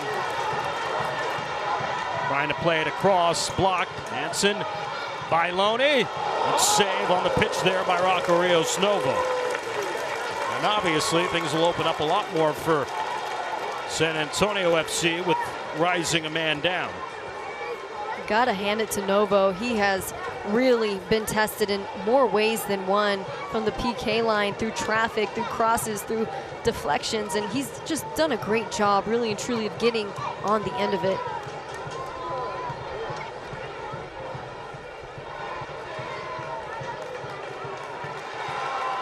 It's the first goal San Antonio has scored against Phoenix since the 9th of March back in 2019. As SAFC gets set to make their second substitution window here. 2 coming on, Camarnie Smith and Eric Hurtado, both coming into the match. Ja'Cory Hayes will come off, and Smith will take his spot, and Hurtado will take out Nacho Bailone here. So SAFC has used 3 substitutes now in the 2 windows. Zico Bailey taking out Isaiah Parker at the half. And here's Eric Hurtado, made his debut last Saturday in Louisville. Eric Hurtado is the 32-year-old in his 11th pro season with 163 matches of Major League Soccer experience. The former number 5 overall pick by Vancouver Whitecaps FC back in 2013. And man, did he have a fantastic debut. He had 3 shots in 30 minutes of action at Lynn Family Stadium last Saturday night. Coach very impressed with Hurtado's performance, saying he got in, he broke lines, he did exactly what he wanted him to do. Now, the San Antonio FC lineup is no piece of cake to walk into. You got to be 100% fit, and that's one of the areas where he's still working on, but I mean, you can see where he is able to manipulate the game. Just a few minutes he comes into the game. Serrano had a nice sidestep there past Lamar Batista, but lost possession of the ball. Good on Zico Bailey to track back on that one. A lot of times midfielders will see, hey, my defender's coming, and they'll back off, but Zico just kept right at it. And that's all you can ask for from your team, to cover each other. It's gotten louder at Toyota Field here after SAFC leveled the match on the penalty from Pirano. Pirano's first goal this season, is 13th goal as a member of San Antonio FC. With a long back to Jordan Farr.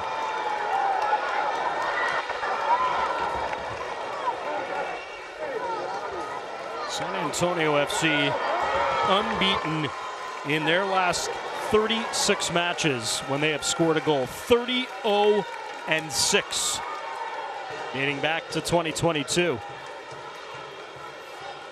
They conceded first tonight, fell behind at home for the first time since August of last year, but were able to level on the penalty from Pirano. The odds are definitely in their favor tonight. Mix that in with their work rate, and things are looking pretty good here. Marnie Smith, first touch. Into the box, right pass. Hansen, Hurtado, it's Zico Bailey. Bailey tries a shot that's blocked. Pirano back out to Abu. Pirano out wide. Here's Bailey. Back to Pirano. Great save. The rebound try is turned away by the defender in front. As it landed at the feet of Nico Hansen. And Hansen had the keeper out of position, unable to put it home. My goodness, I think I held my breath for about 2 minutes there on that one. There's one shot after the other, but Hurtado, fantastic flick of the head. Great on Camarney, drawing away from the defender, and just went right through the box there. Unfortunately, once it gets to that point, it's hard to get on the end of it. Smith, a rebound try after Pirano served one in. SAFC back to collect in the midfield. It'll be a fun final 25 minutes. And it's starting to look a little bit like the same forcing the ball through traffic. I understand wanting to take advantage of those one-touch opportunities, but they need to happen immediately, like in these moments when there's a little bit of space there in the box. Collision, and Camarney Smith called for the foul on this instance.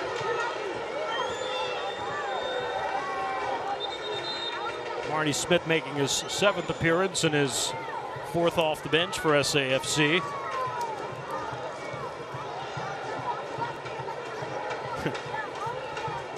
Jose Hernandez being told that the neck gear will not be allowed anymore tonight. I'm one of those people who have a lot of superstition around my jewelry, and so, you know, you do what you can to try and get away with it until the ref notices. It's just accessorizing. Could have been a good luck necklace. Fault a guy for trying. Shannon Gomez lets it ride out. Contact there at the end. You see Phoenix playing a man down. Carlos Harvey given a second yellow and sent off in the 56th minute, which preceded the goal from Christian Pirano from the spot in the 59th minute. Got a big switch on here for San Antonio FC. Zico Bailey camped perfectly, but he'll take the direct approach. Off the back of Hurtado. Given away by Traore. Smith. Challenge there from Traore. On the backside, able to win it away. Batista. Abu at the feet of Pirano.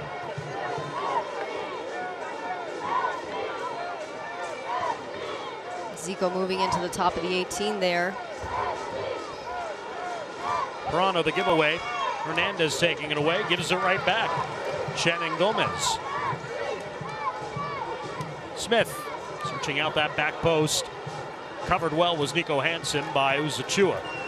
Great service in, though. All back to Rocco Rios Novo and Phoenix. Phoenix back to their bench. Babacar Jai will come on into the match here. As Hill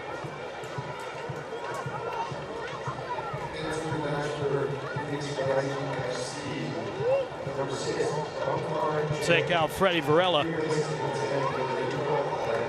Varela just returning from injuries, so perhaps tonight not getting the full allotment of minutes. Babacar Jai, 27-year-old from Gambia.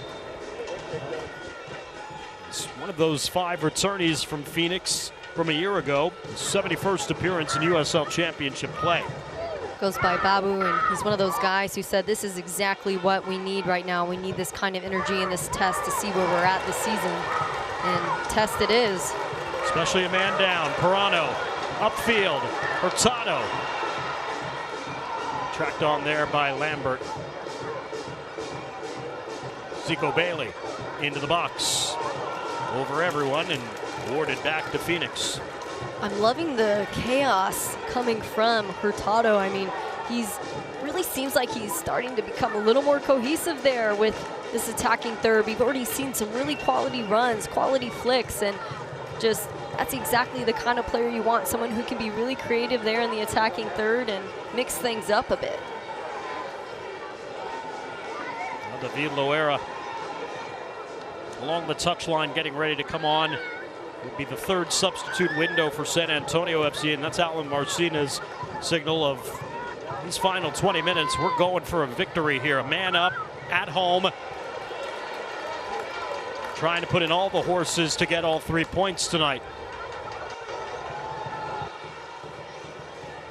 Bailey has it forced away from him. It remains San Antonio ball. As David Loera will come on for Christian Pirano. Pirano's goal responsible for the position that we're in, level at 1. So fresh legs with Loera, Hurtado, Cromartie, Smith all into the match.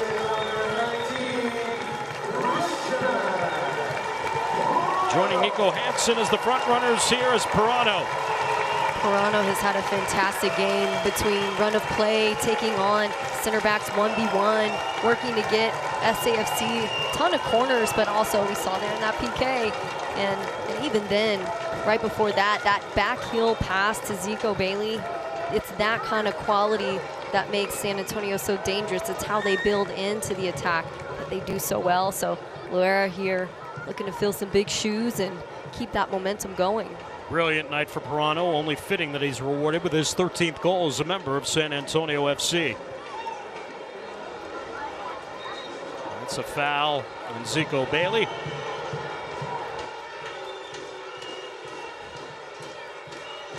And I don't think Phoenix, even in the position that they're in, a man down, will be able to slow play this much here over the last 20 minutes, so you know for certain they're going to try. They're definitely going to sit back quite a bit, which we've seen already, but it behooved them to try to get it up and wide as quickly as possible.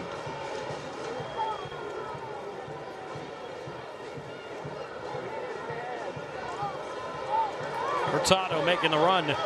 Stride for stride there with Traore. It's Traore who comes away with the ball.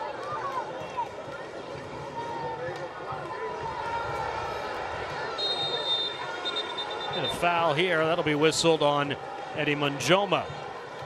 Boot up a little bit high there. Mohamed Abu.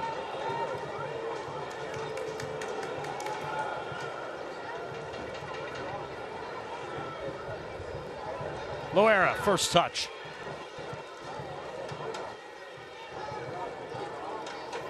Crafty native of Spain who played his collegiate soccer at NC State. Second year as a member of SAFC. Abu turns his man from outside to inside, back to the outside again. Loera clips it across the box. Camarnie Smith brings it down, however, right at the feet of Phoenix Rising. And Zambrano. Peel back here. A 4 collapse on Renzo Zambrano, and unable to dribble out of that crowd. And obviously, again, not much push forward from Phoenix here in these last 20 minutes. Here's Hurtado in the box, puts one through. Nobody there on the other end to receive it. This will roll out for a goal kick. San Antonio does not love to go back and recycle the ball. It actually did not roll out. It stayed somehow in play after it hit that corner stick. Tricky, tricky. Oof. There will be a goal kick awarded here after Abu's service is off wide over on the far post side. Good job there by the assistant referee, on top of it the whole way. Ball never rolled out. San Antonio was on top of it, came back and quickly played it. 26-4 on the cross attempts tonight for SAFC in this one. Impressive statistic, just don't have the goals to match. And what that means is, you know, either you're crossing the ball at the wrong time when there's too much traffic and too much stagnation in the attack third, or you've got to, you know, make better crosses. And for me, I think it's just there's too much traffic there in the box. What I was saying prior to that was they need to recycle the ball and create that space. Traore back on the ball. Upfield, Jai. He'll get to it. Jai, he can blaze with the best of them up that left side. Drives one through. Farr has to reach out to snatch it away. There's a runner on the other side, and Arteaga, who was just hoping to put it into the back of the net. Good work from Farr there, coming out for that one. Brave keeper he is. Unlucky for Phoenix, not able to get on the end of it. Fabian Garcia making that one difficult.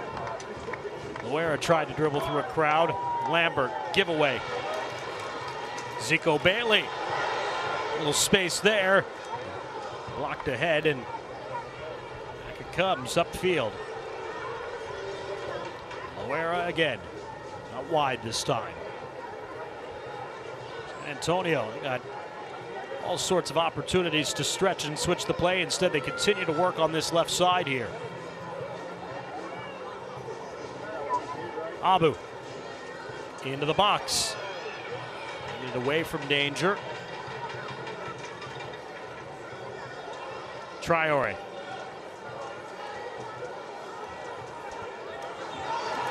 Manjoma with the challenge after the fact there on Connor Maloney. And see if Eddie Manjoma ends up in the books of Sergei Demenchuk, and it appears he will. Yellow. Eddie Manjoma in the 76th minute.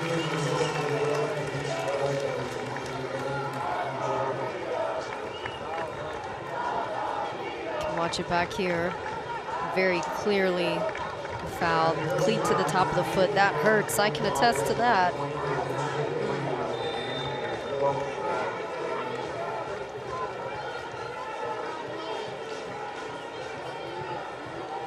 Juan Guerra instructing his crew. Fabian Garcia puts a good ball into the box.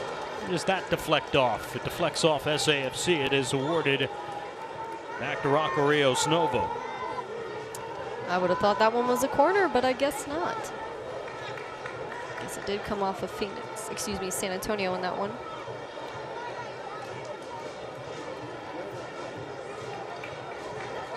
Alan Marcina's club has battled back after conceding the opening goal just after halftime. Penalty from Christian Pirano to put us level at 1-1 in the final quarter hour of this match.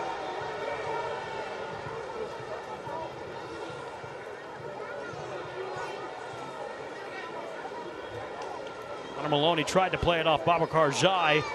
So too did Abu, and it's Jai who keeps possession. Jai able to dribble out of that one. That is off of San Antonio. It'll belong back to Phoenix. Babacar Jai had one of the most impressive goals 2 seasons ago in the USL Championship playoffs, playing for RGV, dribbling at the length of the field and scoring, part of the upset of RGV knocking out the top seed Phoenix Rising. And so, as they say, Katie, if you can't beat them, sign them. That's exactly what Rising did last summer, or 2 summers ago, we should say. Not a bad idea. He has great ball control, very composed. You can tell his veteran experience here in this moment where things are tight. He's got the ball at his feet again. Jai, that's again off of Abu, and again awarded to Phoenix Rising.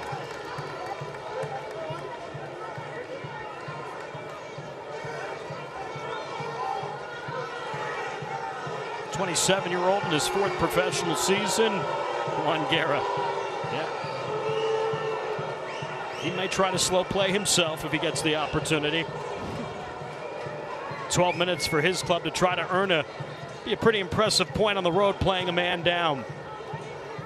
Jai again trying to play through the tackles, and this time it's Lamar Batista who comes away with a win. Over the head of Nico Hansen, Traore gives it back to Rocco Rios Novo. Footsteps of Camarney Smith, but Rios Novo will get rid of it, releasing it off to the far side. Zico Bailey had his arms wrapped up all around the defender there. And the foul on Bailey, and the ball back to Phoenix once again. Definitely a proper call from the ref on that one. You know, it's not exactly a bad thing for San Antonio to be this spread out in this moment. Makes that transition a little bit easier. If anything, that's something they've struggled with despite Phoenix being down a man. It doesn't matter really when you're in the box. It matters for the full scope of the field. Searching out Arteaga, able to head that one down. Flick back upfield. Hansen gives it away, although it slips past Hernandez. It's Abu lifting it upfield. Alejandro Fuenmayor lose the battle against Hurtado. Hurtado across to Loera. Top of the box. Now in that corner, David Loera spinning back onto the outside. Zico Bailey. Loera into the box, flicked on, and Hurtado stopped by Rocco Rios Novo. Not a lot of power on that header from Eric Hurtado. Rocco Rios Novo, the time he needed to scamper over and save it. Right, not a ton you could do with that one from a header perspective. Had a bit of a backspin on it, lobbed in. It's hard to redirect and get pace on it from that angle, but even better read there by Novo, in my opinion. Is still very, very close within the vicinity of the goal. Be awarded back to Jordan Farr after Phoenix just trying to play it box to box in that instance.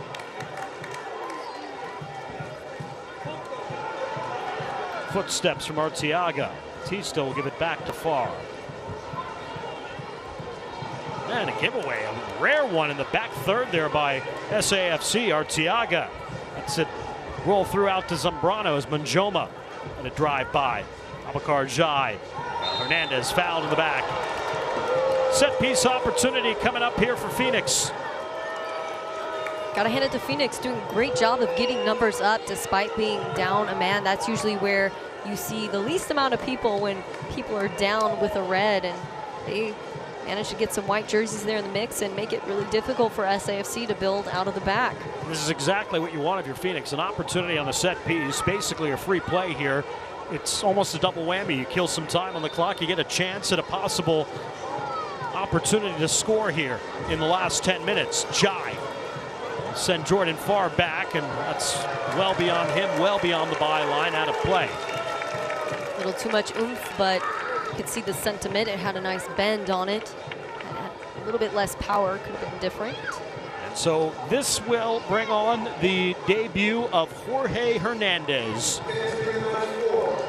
These last 10 minutes, Hernandez just signed this week, coming over from KV Mechelen in Belgium.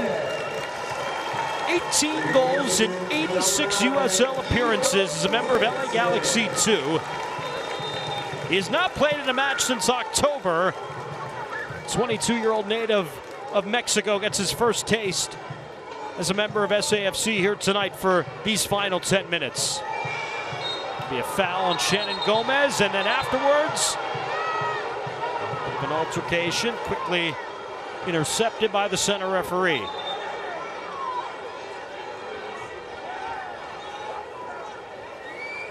Phoenix was doing a pretty good job of keep away there. Look back at it. Just until Shannon got a body on it and Maloney in the mix, and that's when things start getting a little crazy. And Jomo's trying to pick up the ball and go for the reset quickly. Felt going to have it cleanly. It is Phoenix, their opportunity here. And again, stalling just a little bit, taking out precious seconds off the clock here. 7 minutes, whatever added time remaining in the match. Renzo Zambrano over the ball. This is tactfully well played by Phoenix. Zambrano puts one into the box. Farr climbs the ladder, brings it down, gets rid of it, and the referee blows the play dead. Farr not happy about it at all, understandably so. I mean, he wanted to go quickly, obviously, with the numbers upfield for SAFC. Didn't want the foul called.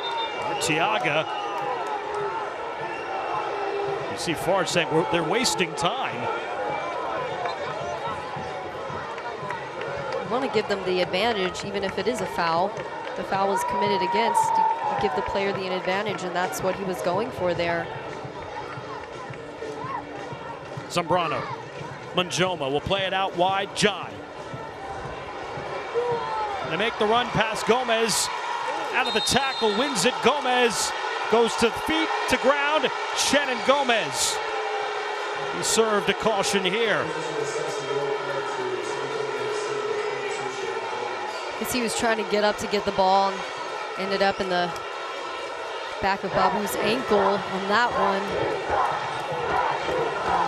Foul it is and a yellow it is, regardless of the intention. An accidental trip there. That's the first yellow to SAFC tonight. Shannon Gomez's third caution of the season. Coming in the 84th minute, Jai getting some attention down on the field after the fact.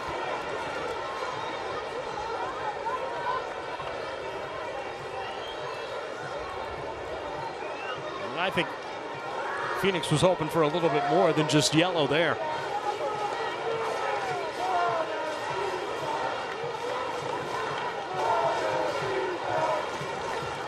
Wasn't a red caliber foul in my opinion. Wasn't stopping a progression of a play. Wasn't flagrant. Regardless how long Babacar Jai is down on the pitch, all of this will get added on to what is turning into probably a healthy amount of stoppage time here at the end of the second half.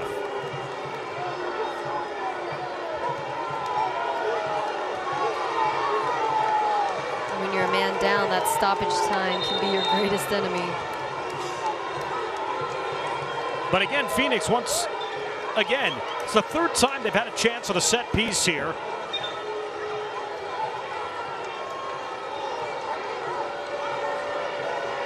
As it's Jose Hernandez, no stranger to the opportunity in these situations.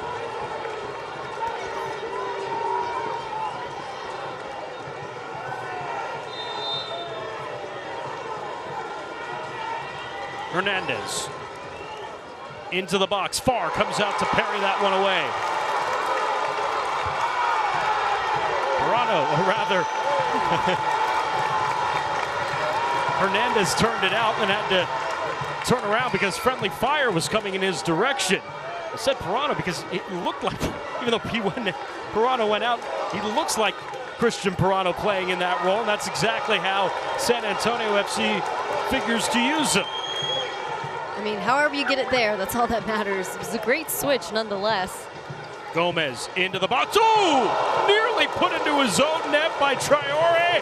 Forces a phenomenal save from Rocco Rios Novo. Cat-like reflexes from the 20-year-old. Hell yeah. Thumbs up indeed.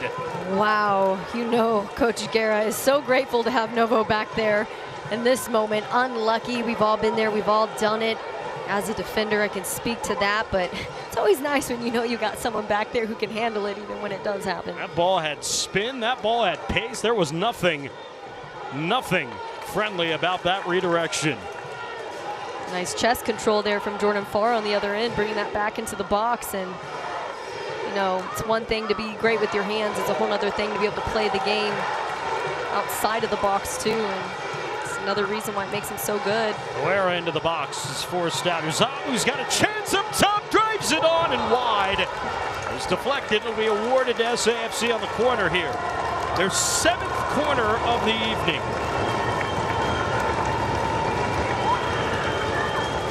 Quickly here. Abu again into the box. Knocked down Rios Novo. That was Hansen again. Boy, he has had so many chances tonight. Novo earning his keep big time. It's just come in clutch for Phoenix. Player of the match for Phoenix, no doubt, but great on Fabian reading that run. And like you said, 7 corners. It's time you got to switch things up. I like that they went short and tried to play it in while there was some space there before everyone got set. But you're right, it was Fabian Garcia. I misspoke. It was Miko Hansen in that vicinity there.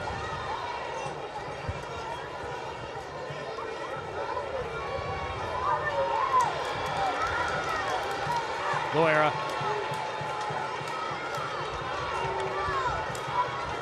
Out wide. Hernandez into the box. And headed out. It'll be for an 8th corner of the evening. Until everyone's starting to get tired, including the San Antonio FC. You see Loera coming in. You know he's a 1v1 guy. You know he's going to hold that ball at his feet for as long as he can. That's when you want to make that diagonal run, even if it is creating a bit of congestion. You want people running in and out, creating havoc, losing defenders. And even here on this corner, there needs to be more movement before he even hits the ball. It's a little bit too stagnant. We'll do it again for a 9th time here. Abu, left-footed outswinger from that far stick. It's a better ball to the top, headed down but wide, and trickles out.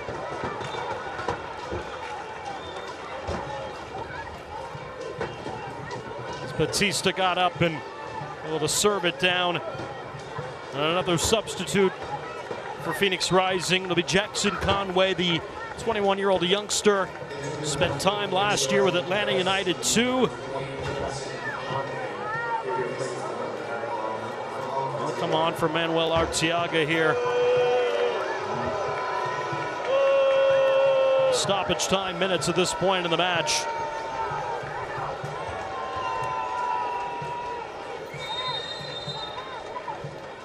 We await to see how much added time we'll have. Only 5 minutes.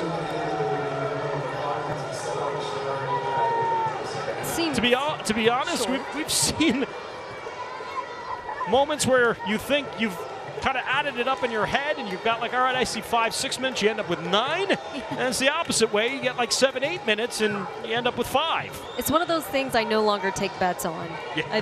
One of the last broadcasts, I bet on it being, 10, 12 minutes, and it was 6. So far off.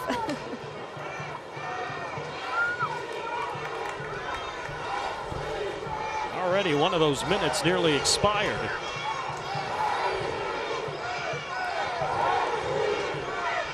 Jose Hernandez.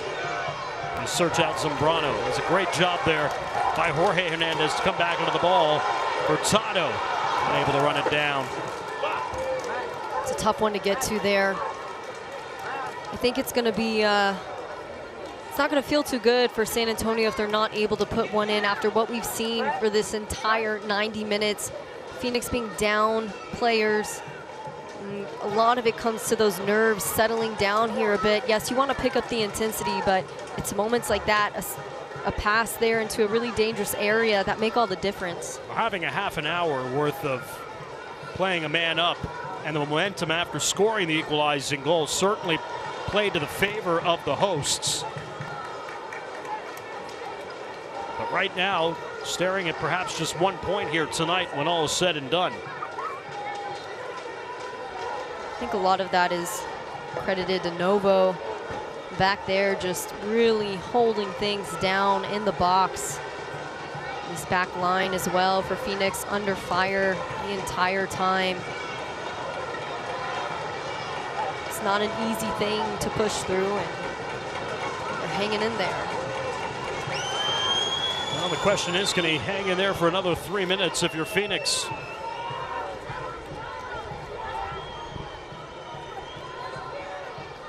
Traore. Zico Bailey. Off to the races. Bailey. He's got Loera out wide to his left. Slips one in. Camarney Smith playing it across. And the athleticism of Babacar Jai to turn that one out on the bicycle kick. Wow. Athleticism and acrobatics.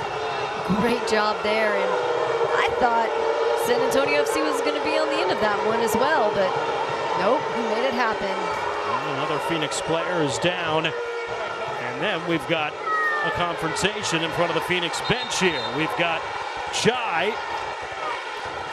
along with Lamar Batista, Zico Bailey, Eddie Manjoma, and Mohamed Traore taking Babacar Jai away from the festivities, so to speak.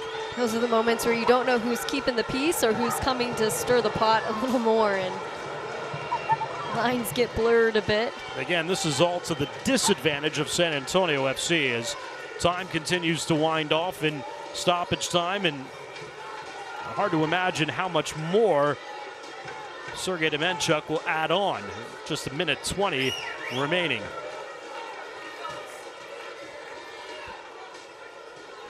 Marcina not happy either, it seems.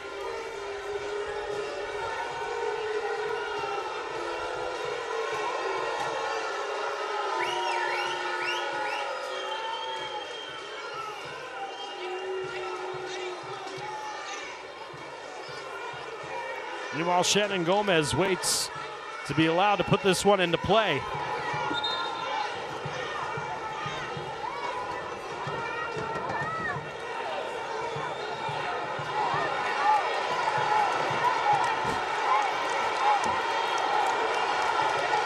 Shannon Gomez yelling at the fourth official here, saying, I want to trigger this ball in. What have we got now? A yellow.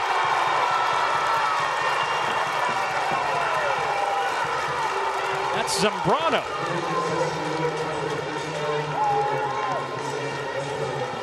And another player down.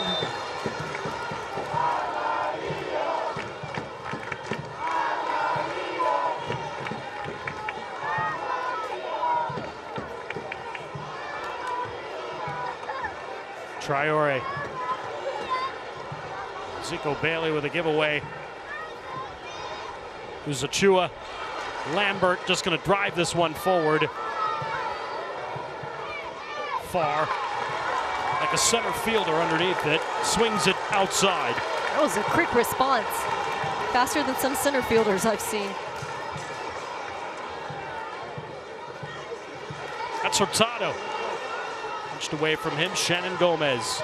Run off the ball by Traore. No foul called. Traore drives it forward. Connor Maloney. He goes to ground. We continue on. Out of the tackle is Jorge Hernandez. Shannon Gomez. And the corner conceded by Traore. My guess is this might be the last gasp for SAFC. What is their 10th corner of the night? Especially when they're down so many players right now. They need to be moving in the box. Just rotate, rotate, rotate. Positions don't matter here. You just need to create problems. At the death, and it's headed out. One last try. Over goal for David Loera.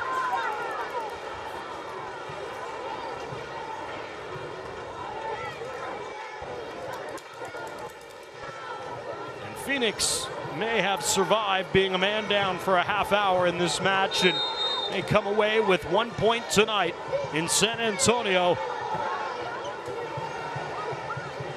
SAFC's home unbeaten streak will carry on, but they'll be smarting to not take all three here tonight, considering the advantages they had.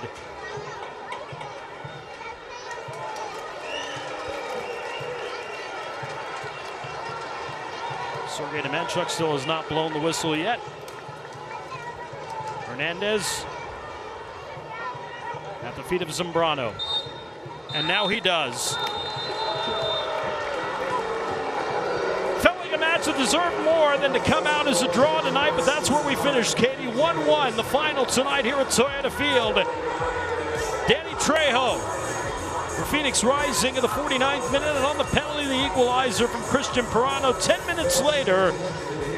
And the team split the points tonight in what was a phenomenal battle at Toyota Field. You have to hand it to Phoenix. They were taking that pressure 90 minutes, almost a full 90 minutes in their box, and they still didn't let anything up until it was a PK.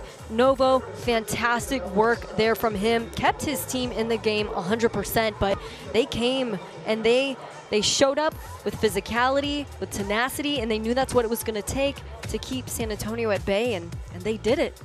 25 straight unbeaten at home for SAFC, but still without a win against Phoenix going back to 2018. 1-1 the final tonight. San Antonio outshoots Phoenix 16-3.